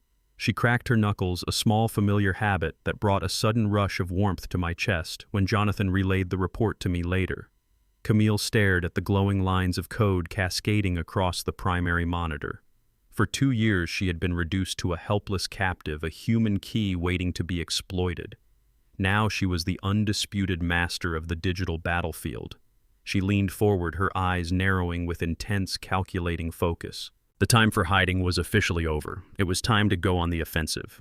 Camille's fingers flew across the mechanical keyboard with blistering speed, executing complex command lines that bypassed standard commercial firewalls. She routed her connection through a dozen international proxy servers, masking her digital footprint before directly accessing the highly classified Federal Patent Registry. Her target was the secure server hosting the source code for her synthetic blood plasma substitute. This was the exact biomedical marvel Garrett had tried to sell to a hostile foreign conglomerate for $500 million. Garrett and Valerie firmly believed that the patent simply required a straightforward biometric verification to transfer ownership. They thought Camille was the only lock. They severely underestimated her genius. Camille had never trusted the fragile nature of digital security, especially when dealing with a formula that could disrupt the entire global medical industry. She had woven a devastating contingency plan directly into the fundamental architecture of the code itself. It was a scorched earth protocol designed to obliterate the asset if it ever fell into the wrong hands. She accessed the primary authentication portal. The system automatically prompted her for a live retinal scan and a voice verification sequence. But instead of providing the standard renewal biometrics, Camille initiated a hidden distress sequence. She typed a rapid, heavily encrypted string of alphanumeric characters, a sequence only she knew, and hit the enter key. The effect was immediate and catastrophic for anyone trying to acquire the data. The command triggered a massive cryptographic cascade. The master files containing the synthetic plasma formula instantly fragmented into millions of disorganized, encrypted data packets. The entire source code scrambled itself, overwriting the foundational algorithms with impenetrable junk data. The patent was not just locked. It was digitally buried alive. Even if Garrett somehow managed to drag her in front of a verification terminal, now her biometrics would be entirely useless. The original code was completely inaccessible, transformed into a meaningless digital labyrinth that no supercomputer on Earth could decode. The only way to reverse the cascade and reassemble the formula was a manual hardwired decryption key that only Camille possessed in her own memory. She stared at the screen as the final confirmation window flashed bright green, verifying the total lockdown of the asset. A small, triumphant smile touched her lips. She had just effectively vaporized Garrett's $500 million leverage. While Camille systematically destroyed the digital foundation of his fraudulent empire, Garrett Lawson sat shivering on a rigid steel bench inside a freezing federal holding cell. His expensive Italian suit was deeply wrinkled, stained with cold sweat, and the grim reality of his sudden downfall. He had been stripped of his platinum watch, his leather duffel bag, and his arrogant dignity at the airport security checkpoint. He was completely isolated, desperately waiting for his high-priced corporate lawyers to arrange a bail hearing. But the people who were truly invested in Garrett's immediate future did not operate through legitimate legal channels. A heavy-set federal corrections officer walked slowly down the sterile concrete corridor, his heavy boots echoing loudly against the walls. He stopped directly in front of Garrett's cell, glancing briefly over his shoulder to ensure the surveillance cameras were temporarily disabled. Without saying a single word, the corrupt guard reached through the thick steel bars and dropped a small, disposable burner phone directly onto Garrett's lap. The phone immediately vibrated, lighting up the dark cell. Garrett scrambled to pick it up, his hand shaking so violently he almost dropped the cheap plastic device. He pressed the phone to his ear, expecting to hear the polished, reassuring voice of his defense attorney. Instead, he was met with a chilling metallic voice distorted by heavy encryption. It was the principal intermediary for the underground syndicate, the ruthless foreign conglomerate that had fronted the money for the biomedical patent. "Mr. Lawson," the distorted voice began, lacking any trace of human emotion. "We attempted to access the preliminary data vault using the security tokens you provided. Our technicians encountered a severe cryptographic cascade. The source code has been deliberately scrambled. The asset is entirely locked behind a distress protocol." Garrett felt his stomach drop into a bottomless abyss. The air in the tiny cell suddenly felt incredibly thin. "No, that is impossible," he stammered, his voice cracking into a pathetic, high-pitched whine. "The asset is completely secure. It just requires the final biometric authentication. I have the girl. I have the original patent holder. You are experiencing a temporary firewall glitch." "Do not lie to us," the voice interrupted, the coldness in the tone slicing right through Garrett's desperate excuses. "We know you are currently sitting in a federal holding cell. We know your domestic accounts have been seized by the Internal Revenue Service, and we know the patent has been intentionally sabotaged. You have taken millions of dollars in operational advances from our organization, Mr. Lawson, and you have delivered absolutely nothing but federal scrutiny."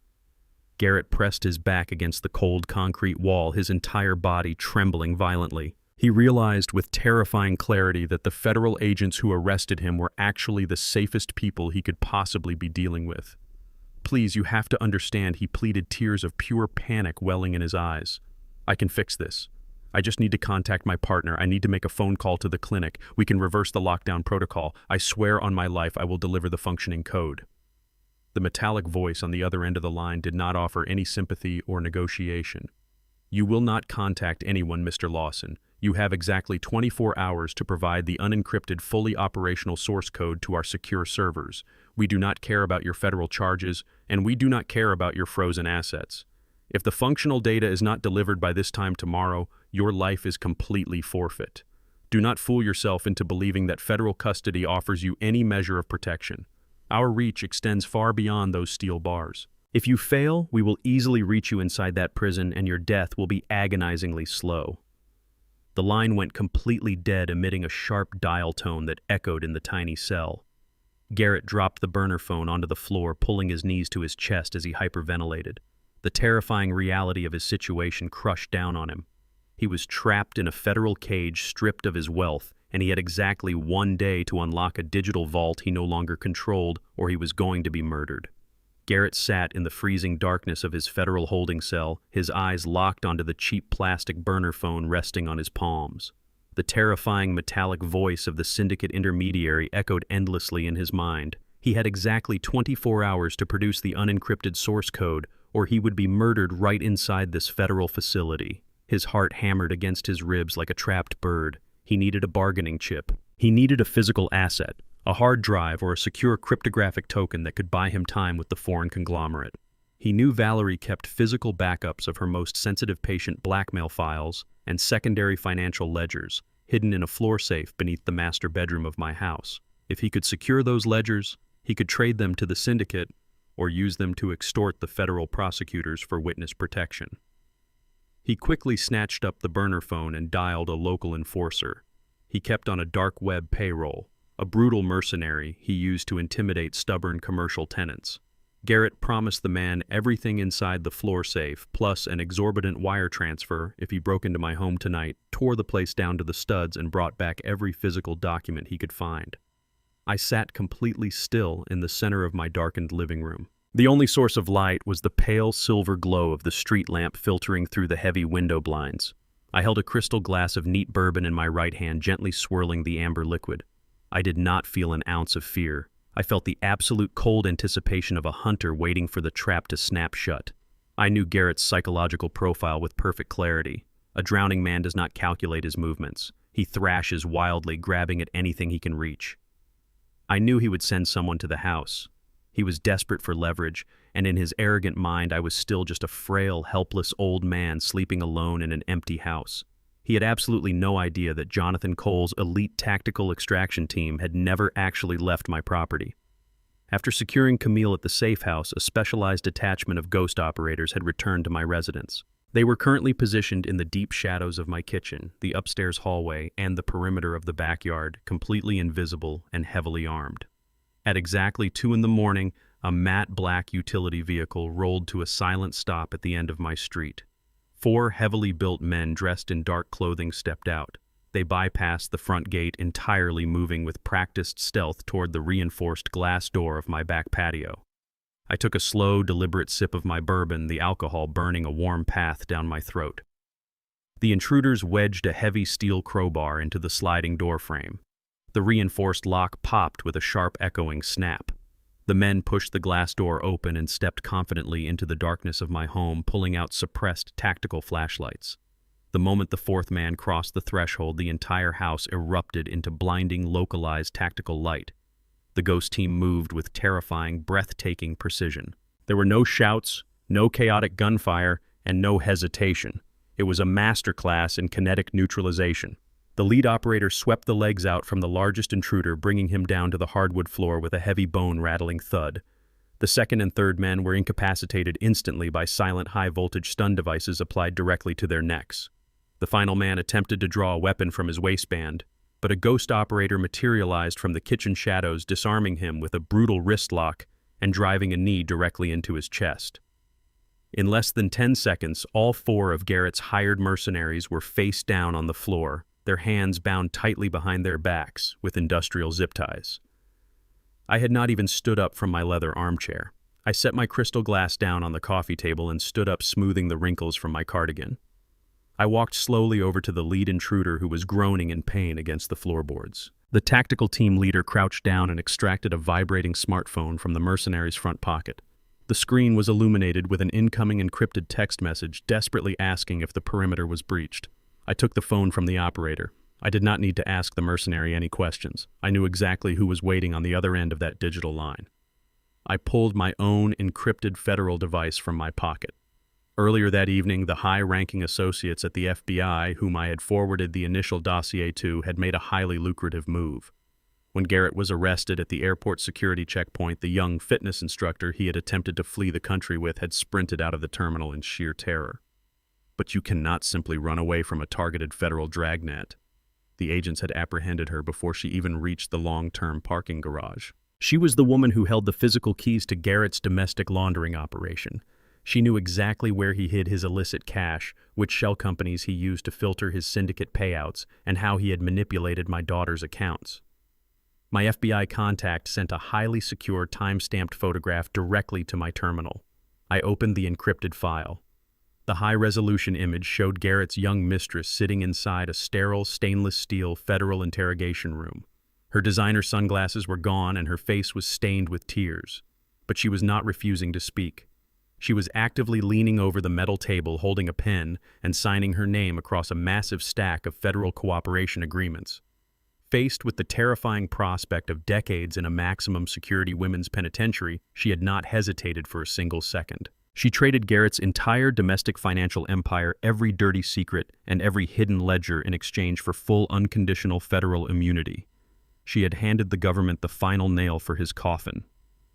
I transferred this exact photograph from my secure terminal directly to the captured mercenary's smartphone.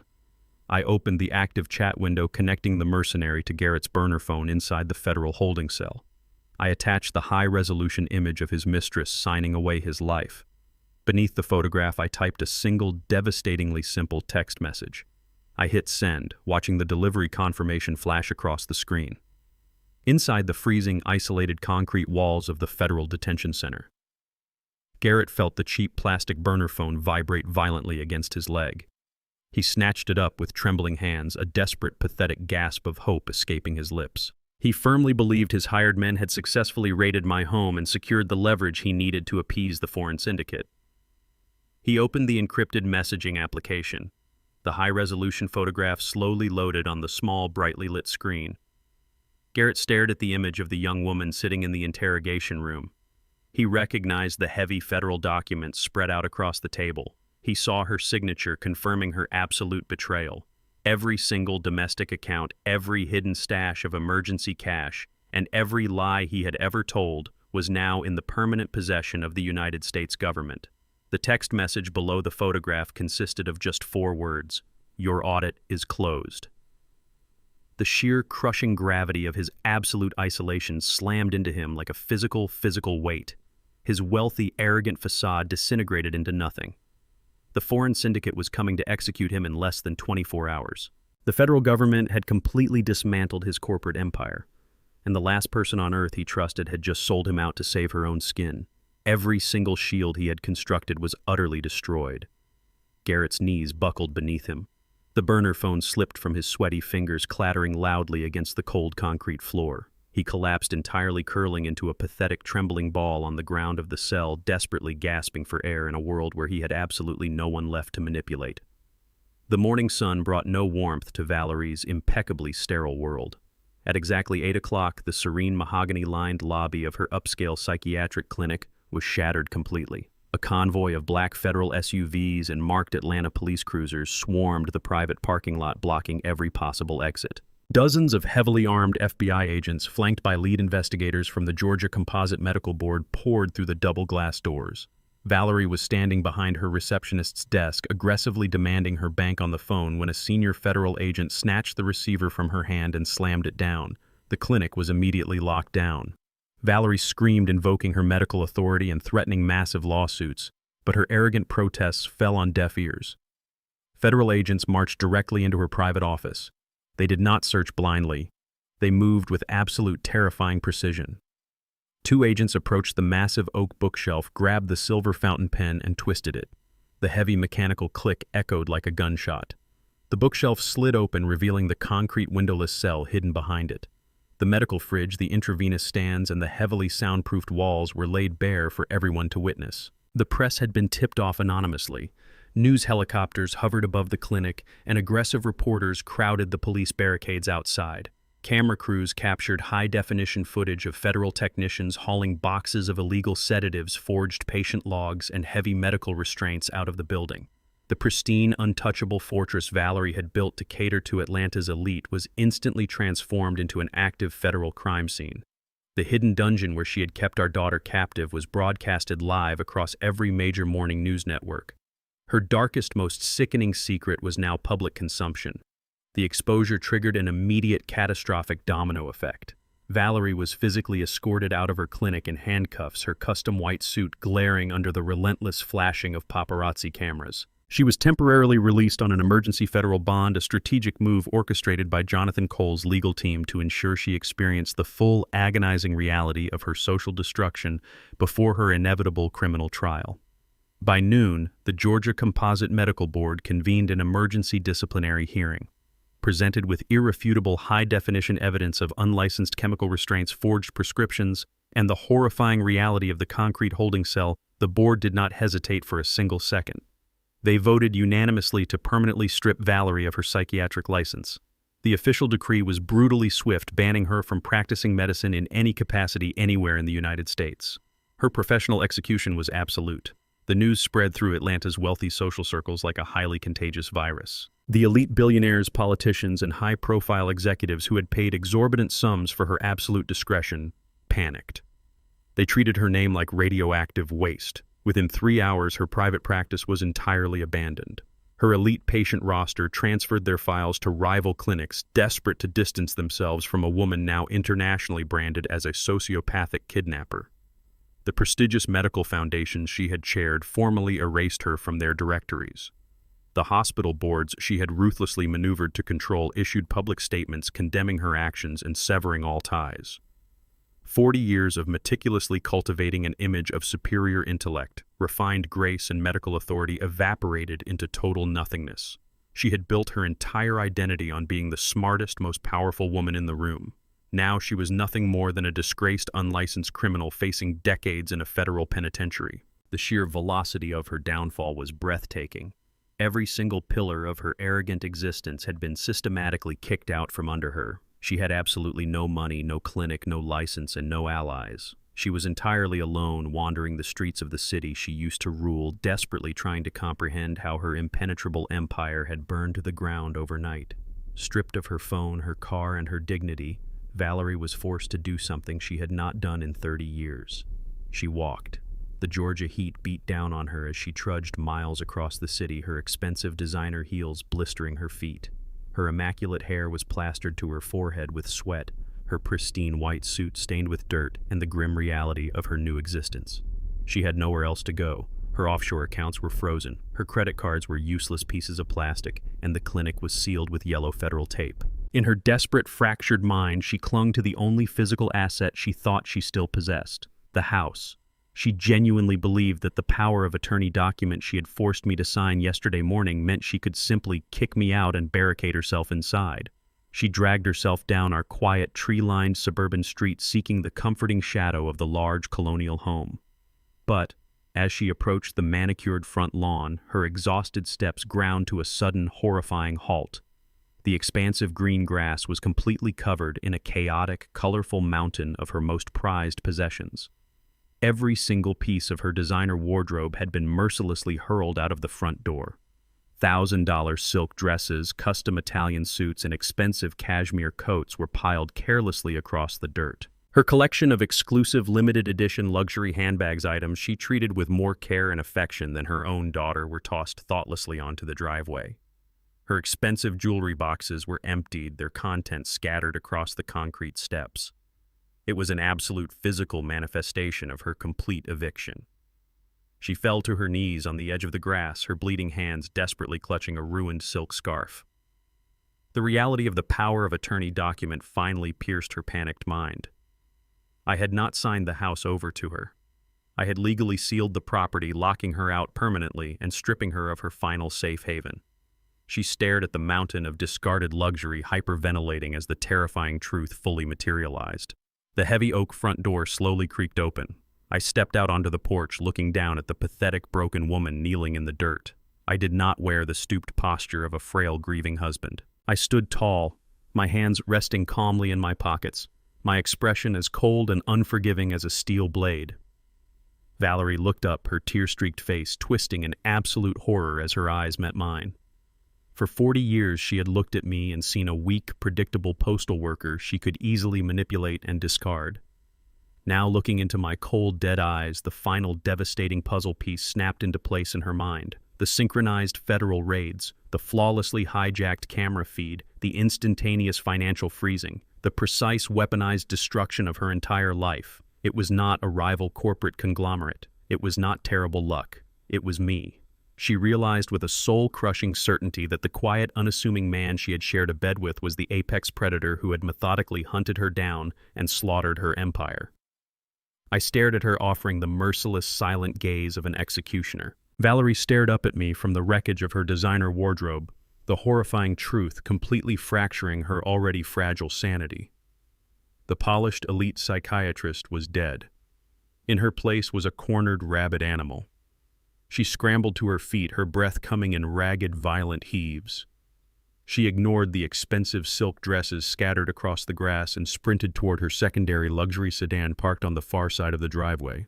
She frantically punched the keyless entry code on the driver's side door, tearing it open. She reached deep under the premium leather seat, ripping away a hidden magnetic lockbox. A second later, she spun around her hands, gripping a silver snub-nosed revolver.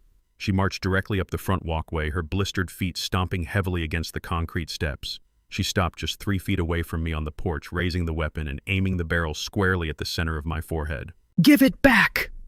She screamed, her voice a shrill, unrecognizable shriek that echoed violently down the quiet, tree-lined suburban street. "Give me back my money, Vincent. Undo the trusts. Reverse the transfers right now, or I swear to God I will blow your brains all over this porch." Her hands were shaking uncontrollably, the heavy silver barrel swaying slightly with every frantic breath she took.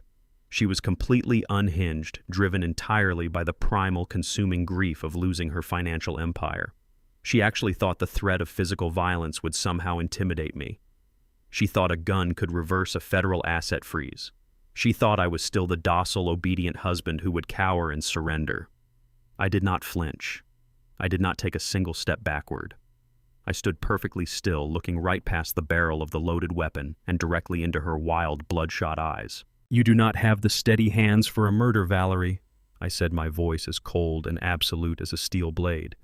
"You prefer to outsource your violence. You prefer to use heavy chemical sedatives and concrete walls, so you never have to look your victims in the eye." I slowly placed my hands in the pockets of my cardigan, completely ignoring the loaded revolver aimed at my skull. "Do you want to know what I was doing while you were attending your prestigious medical galas and giving keynote speeches on mental health? I was counting. I counted every single day. 730 days, Valerie. 730 days you kept our own flesh and blood locked inside a windowless cage, pumping her veins full of unlicensed narcotics so you and that parasite son-in-law could steal her genius." Valerie's jaw trembled, her finger twitching dangerously against the metal trigger, but she could not find the words to interrupt the cold, heavy truth I was hammering into her fractured psyche. "You sat across from me at the dinner table every night for 2 years," I continued, my voice dropping into a lethal, quiet register. "You looked me right in the eye and manufactured fake tears over our missing daughter. You accepted the sympathy of our friends. You accepted donations for fraudulent search parties. You built your entire pristine reputation on the tragic narrative of a grieving mother. And all the while Camille was shivering on a thin cot right beneath your expensive leather boots, starving and terrified, wondering why her mother was systematically destroying her mind. You sold her soul for a bank account balance, Valerie. You traded your own child for offshore routing numbers and luxury handbags. And the most pathetic part of your entire operation is that you actually thought you were the smartest person in the room. You thought your medical degree and your arrogant superiority made you completely untouchable. You thought you could outsmart a man who spent 40 years dismantling global financial syndicates for the federal government. You are not a criminal mastermind, Valerie. You are just a greedy, desperate sociopath who made the catastrophic mistake of targeting the wrong man's daughter. "Shut up," Valerie shrieked, pressing the barrel of the revolver closer until it was just inches from my face. "Shut up and transfer the money back. I will kill you, Vincent. I have absolutely nothing left to lose. I will pull this trigger and take back my life." I let out a short, humorless laugh that caught her completely off guard. "You have plenty left to lose, Valerie," I stated flatly, maintaining absolute eye contact. "If you pull that trigger, you do not get your money back. The blind trust I established is legally impenetrable. It contains a highly specific dead man switch. If my vital signs cease, or if I fail to manually authenticate my status every 48 hours, every single dollar of your stolen fortune is instantly and irrevocably donated to a federal victim compensation fund. You will not see a single cent." But more importantly, I continued slowly raising my right hand and pointing a single finger toward the upper corner of the porch ceiling. "You are not just threatening me. You are threatening a federal witness on a live encrypted broadcast." Valerie's wild manic eyes darted upward following the direction of my finger. Nestled discreetly in the architectural molding of the porch was a small, high-definition surveillance camera. A tiny, piercing red light blinked steadily in the shadows. That camera was installed by Jonathan Cole's elite extraction team.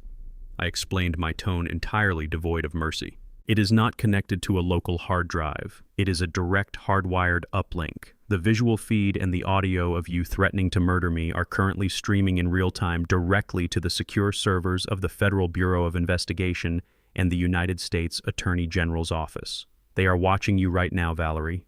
They are recording every frantic word, every threat, and the loaded firearm you are aiming at my head. If you shoot me, you do not just face a murder charge. You guarantee yourself a lethal injection under federal capital punishment guidelines. You will be transferred to a maximum security supermax facility where you will spend 23 hours a day locked in a concrete box, heavily medicated and stripped of all your basic human rights. You will experience the exact same waking nightmare you forced Camille to endure for 2 years.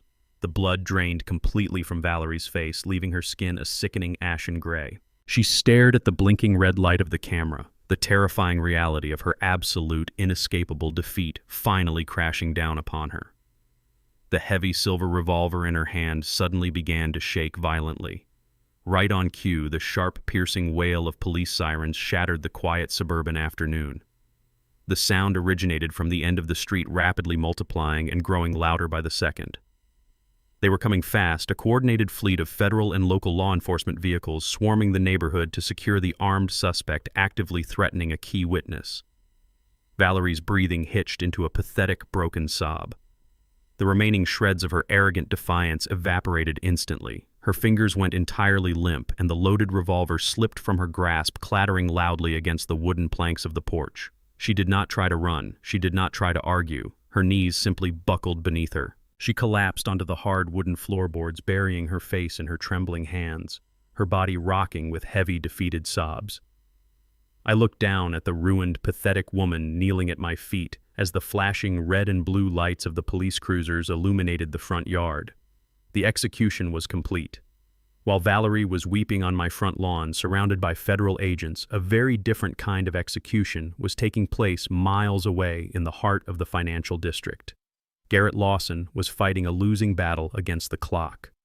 Cornered, stripped of his liquid assets, and facing a lethal 24-hour ultimatum from the foreign syndicate, he had retreated to his final desperate stronghold. He convened an emergency unscheduled board meeting in the sleek glass-walled conference room of Camille's biotech firm. He had bypassed standard corporate protocols, locking out the legitimate board members and filling the leather chairs with shady proxy buyers representing the very hostile medical conglomerate that wanted my daughter's synthetic blood plasma patent. Through the hidden audio feed tapped into his phone, I knew exactly what his final pathetic play was. Garrett was attempting a fire sale. He was trying to liquidate the entire company, selling off its assets and intellectual property for a fraction of its actual worth. He did not care about the $500 million valuation anymore. He just needed enough immediate, untraceable offshore cash to buy a fake passport, hire a private extraction pilot, and disappear before the syndicate assassins or the federal authorities caught up with him. He sat at the head of the massive mahogany table, sweating profusely through his expensive Italian suit. His hands trembled as he pushed a thick, hastily drafted acquisition contract across the polished wood toward the lead proxy buyer.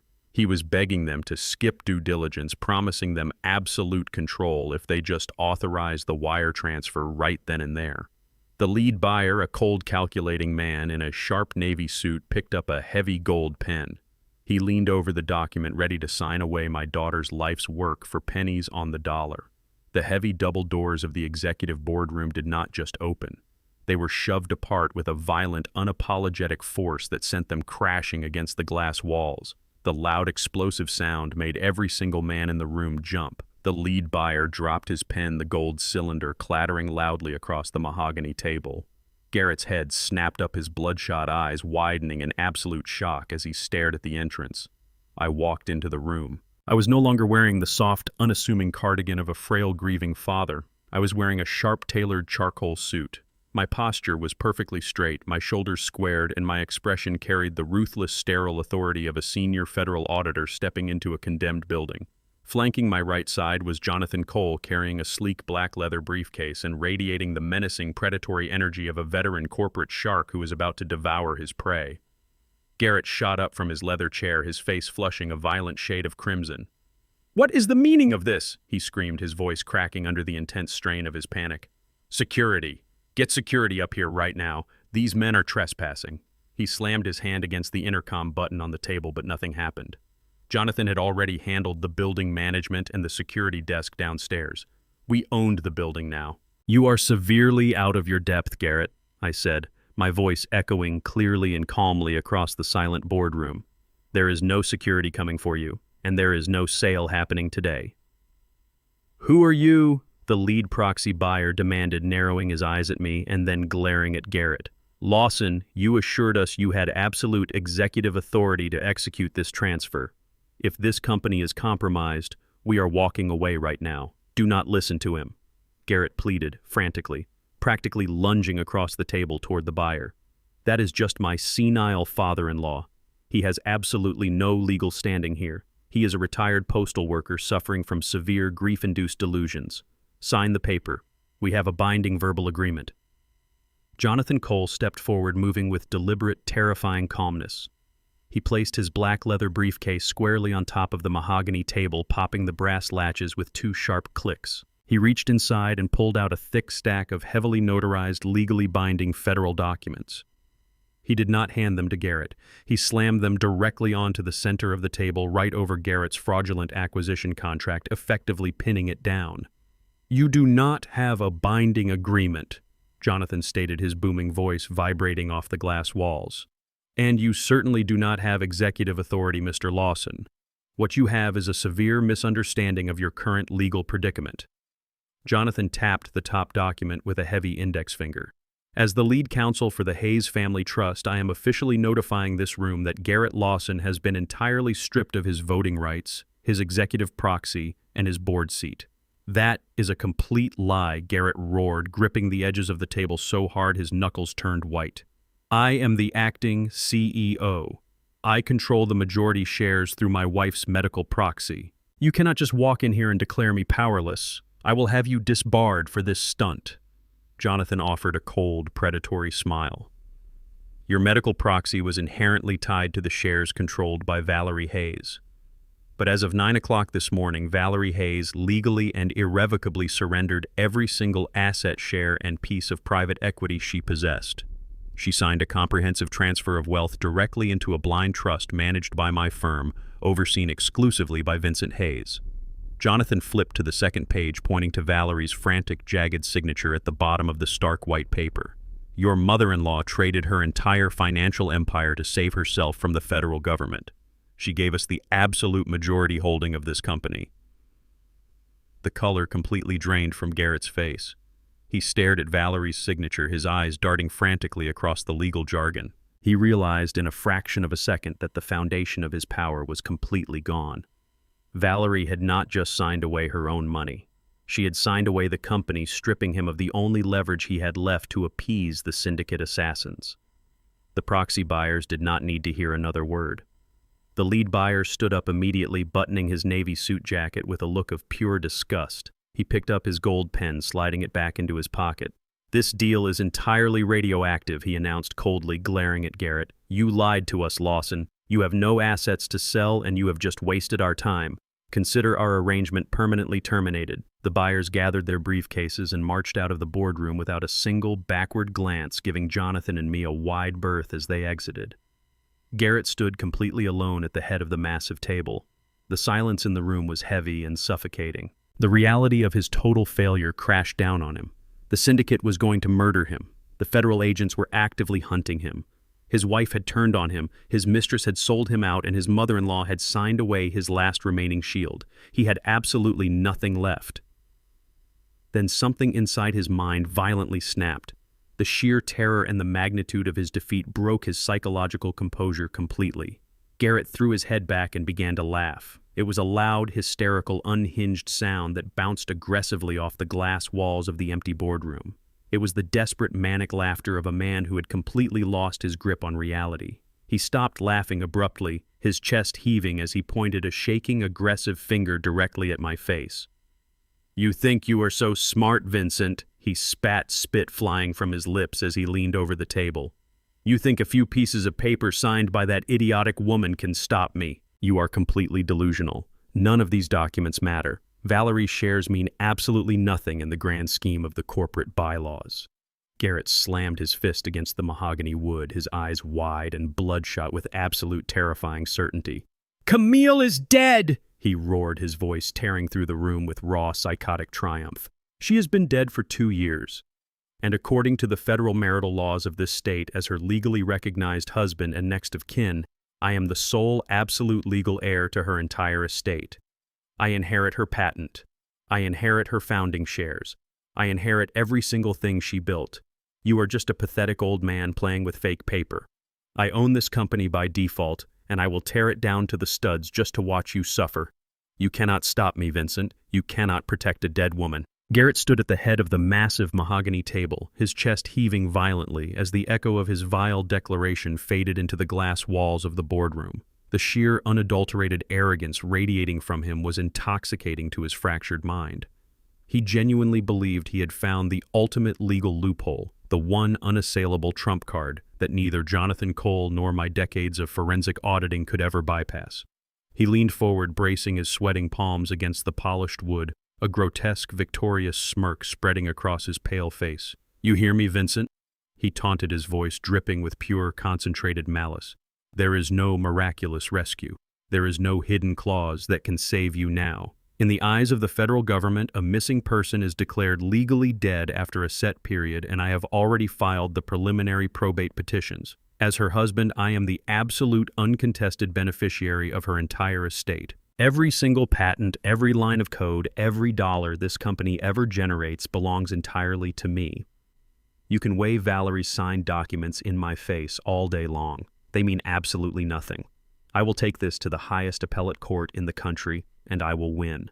I will drain this company dry, and I will leave you to rot in that empty suburban house with nothing but the ghosts of your pathetic family." He threw his arms wide, a manic theatrical gesture aimed at the lingering proxy buyers who had paused at the heavy glass doors to witness the spectacle. "You see this, gentleman," Garrett shouted, his voice echoing shrilly. "This is what desperate men do when they have lost. They forge documents, they make empty threats, but the law is on my side.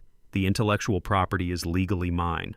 You want the synthetic plasma patent. I am the only man on Earth who can legally authorize the transfer. We can still close this deal today. We can still make history." I did not say a single word. I did not need to. I simply stood beside Jonathan Cole, maintaining a posture of absolute terrifying stillness. I watched the frantic, desperate greed consuming my son-in-law, knowing that his entire reality was about to be violently torn apart. The heavy, suffocating silence of the boardroom was suddenly broken by a sharp, rhythmic sound echoing from the marble hallway outside. Click, click, click. It was the distinct, undeniable sound of designer heels striking the polished stone floor with deliberate, predatory precision. The footsteps were unhurried, projecting an aura of absolute authority and lethal composure. The lingering proxy buyers standing near the entrance instinctively parted, stepping aside as if making way for royalty. The heavy glass doors swung open. Camille stepped into the boardroom. She was no longer the frail, shivering captive huddled under a thin thermal blanket in a windowless concrete cell. The heavy sedatives had been completely flushed from her system. She was dressed immaculately in a sharp, tailored charcoal pantsuit that mirrored my own. Her posture was flawless, her shoulders squared and her chin held high. Though her cheekbones still carried the sharp angles of her prolonged malnourishment, her eyes burned with an intense, devastating fire. She looked at Garrett with a gaze as sharp as a razor blade, radiating the undisputed authority of a sovereign reclaiming her throne. Garrett froze entirely. The manic, triumphant smirk violently melted off his face, replaced by a mask of sheer, unadulterated horror. All the blood instantly drained from his head, leaving his skin a sickly, translucent gray. His knees visibly buckled, and he stumbled backward, his hip crashing hard against the edge of the mahogany table. He raised a trembling hand, pointing a shaking finger at the woman standing in the doorway. He tried to speak, but his vocal cords completely failed him, emitting only a pathetic, choked gasp. He looked exactly like a man who had just seen a ghost rise from the grave to drag him down to hell. "Hello, Garrett," Camille said. Her voice was steady, resonant, and completely devoid of fear. It cut through the stale air of the boardroom like a surgical scalpel. "I heard you were trying to liquidate my company," she continued, taking slow, measured steps toward the head of the table. "I also heard you were passionately discussing my estate. It is fascinating how quickly a grieving husband moves to probate when he thinks he has successfully murdered his wife." Garrett pressed his back against the glass wall, his chest heaving as he hyperventilated. "This is not real," he stammered, his voice cracking into a high-pitched, hysterical whine. You are a hallucination. You are locked in the clinic. Valerie has the clinic secured. This is a setup." "It is very real," Garrett Camille replied, stopping just a few feet away from him. She crossed her arms, looking him up and down with an expression of pure, unvarnished disgust. "You and my mother severely underestimated the wrong family. You thought you could lock me in a concrete box and force me to hand over a biomedical patent that could save millions of lives. You thought you could sell my genius to a hostile foreign syndicate just to cover your pathetic amateur gambling debts. But you forgot one crucial detail. I engineered the biometric security framework, I built the source code, and I built the cryptographic cascade that just permanently destroyed your $500 million payday."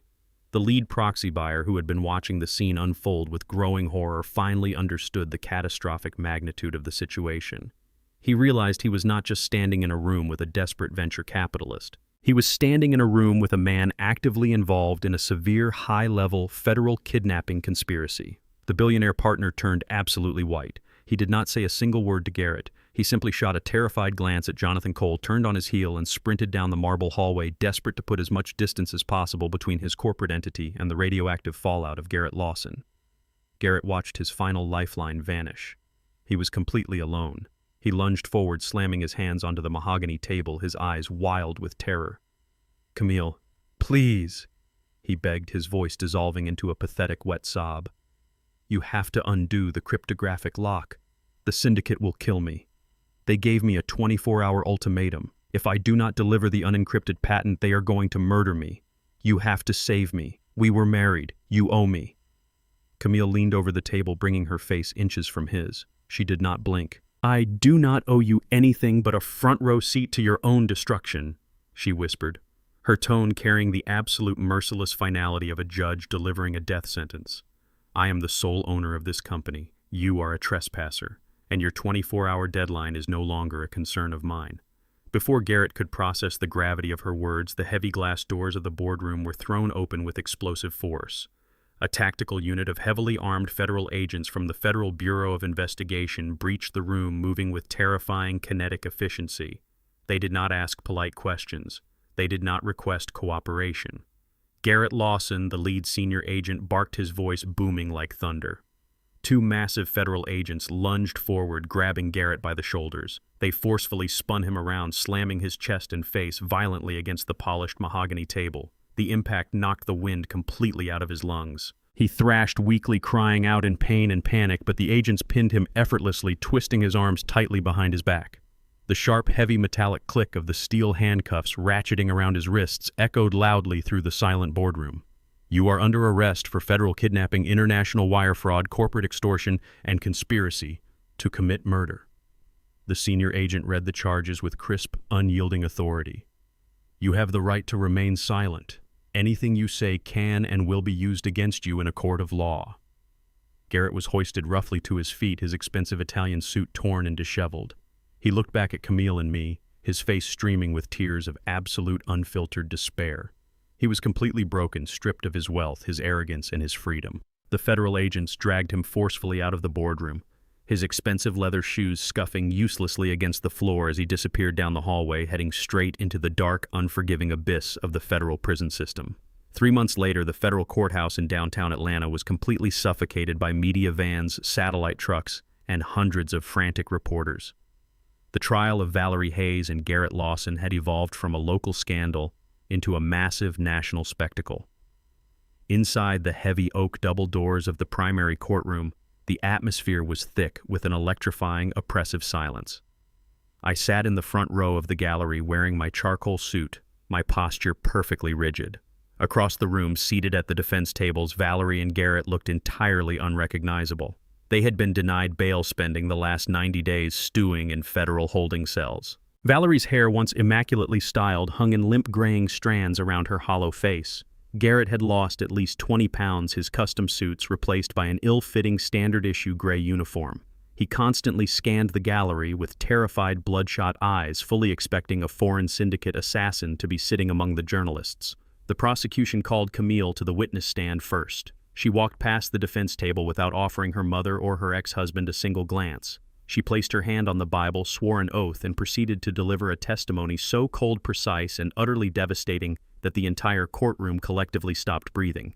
She did not cry. She did not raise her voice. She methodically detailed every single day she spent locked inside that windowless concrete room. She described the heavy chemical sedatives Valerie injected into her veins, the precise medical schedule her mother maintained to keep her docile, and the daily psychological torture Garrett inflicted while demanding the biometric keys to her synthetic plasma patent.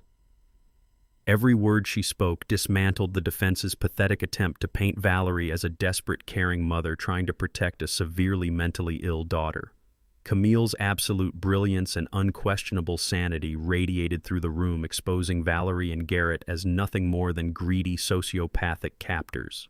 When it was my turn to take the stand, the high-priced, aggressive defense attorneys thought they could easily discredit me. They planned to paint me as a bitter, estranged, and out-of-touch elderly postal worker who had completely misunderstood a complex corporate transaction. They were entirely unprepared for the sheer overwhelming magnitude of my retaliation. Under the sharp strategic questioning of the lead federal prosecutor, I did not just tell a story. I presented a masterpiece of forensic financial destruction. The bailiff lowered the lights, and I projected a massive, high-definition digital map onto the courtroom displays. I spent the next 4 hours walking the jury through the darkest, most intricate corners of Garrett and Valerie's financial empire. I utilized the exact same relentless methodology I had honed over 4 decades at the Internal Revenue Service. I showed the jury the initial syndicate loans Garrett had taken, mapping the illegal capital injected into his failing venture firm. I displayed the fraudulent offshore routing numbers he had established in Cyprus and the Cayman Islands. I cross-referenced the exact dates Valerie had forged the power of attorney documents with the specific time-stamped pharmaceutical receipts from her clinic, proving premeditation beyond any reasonable doubt. I even played the raw, unedited audio recording of Garrett's drunken confession from the charity gala, his arrogant voice echoing violently off the courtroom walls, bragging about laundering $500 million through anonymous international vaults. The defense attorneys scrambled desperately, throwing out dozens of frantic objections, citing privacy violations and inadmissibility. The federal judge, a stern, unyielding woman with decades of experience, overruled every single one of them. My evidence was bulletproof, collected legally through the emergency financial disclosures and fully authenticated by the FBI Cyber Division. I did not just dismantle their legal defense, I mathematically annihilated it. By the time I stepped down from the witness stand, there was absolutely no ambiguity left in the room. I had painted a perfect, undeniable picture of a husband and a mother who were willing to sacrifice a human life simply to erase a gambling debt and fund a luxurious retirement. The jury did not look at Valerie and Garrett with an ounce of sympathy. They looked at them with sheer, unfiltered disgust. The jury deliberations were a mere formality. They returned to the courtroom in less than 3 hours. The foreman stood up holding the verdict sheet, and his voice carried a heavy, absolute finality. On every single count, including federal kidnapping, aggravated identity theft, international wire fraud, and conspiracy to commit murder, the verdict was a resounding, unanimous guilty. Garrett collapsed forward onto the defense table, burying his head in his hands as he began to hyperventilate.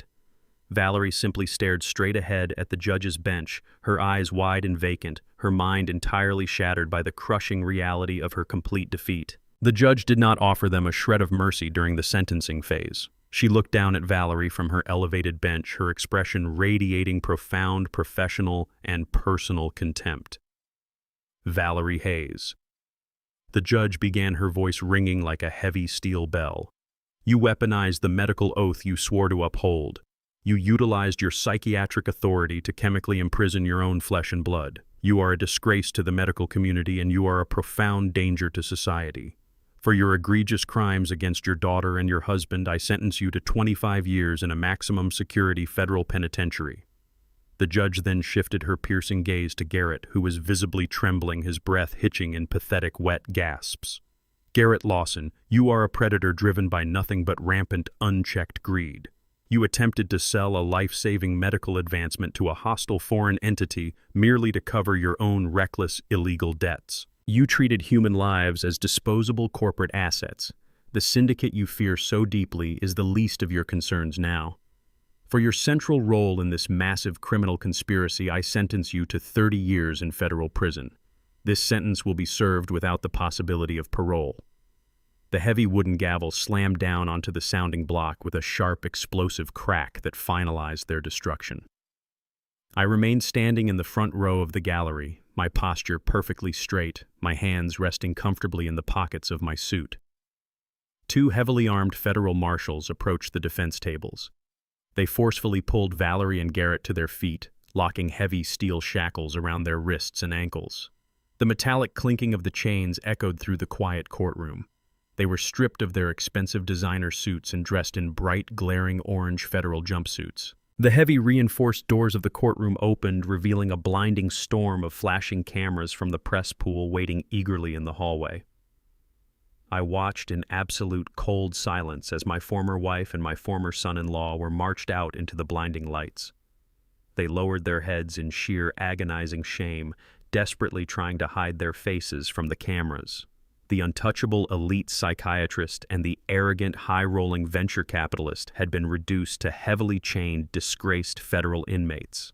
The public humiliation was absolute, serving as the final, irreversible punctuation mark on their shattered arrogance. I turned away from the heavy wooden doors, a profound sense of closure washing over my entire soul. The audit was permanently closed, and the debt had been paid in full. The storm had finally passed, leaving behind a sky so clear and blue it almost hurt to look at. I sat on the old wooden porch of our suburban colonial house, the very same porch where I had once sat playing the role of a frail, defeated old man. Now the heavy burden of deception was entirely gone. The morning air was crisp and fresh, carrying the familiar scent of blooming jasmine from the garden I had meticulously restored over the past few months. Beside me, sipping from a steaming ceramic mug of dark roast coffee, sat Camille. The transformation in my daughter was nothing short of miraculous. The hollow, terrified prisoner who had shivered under a thermal blanket in a windowless concrete cell was completely gone. In her place sat a vibrant, brilliant woman in the very prime of her life. The sharp, unhealthy angles of her face had filled out. Her skin had regained its rich, natural warmth, and her dark eyes sparkled with an undeniable, fierce intelligence. We sat together in a comfortable, profound silence, simply watching the neighborhood wake up around us. There was no need for constant conversation.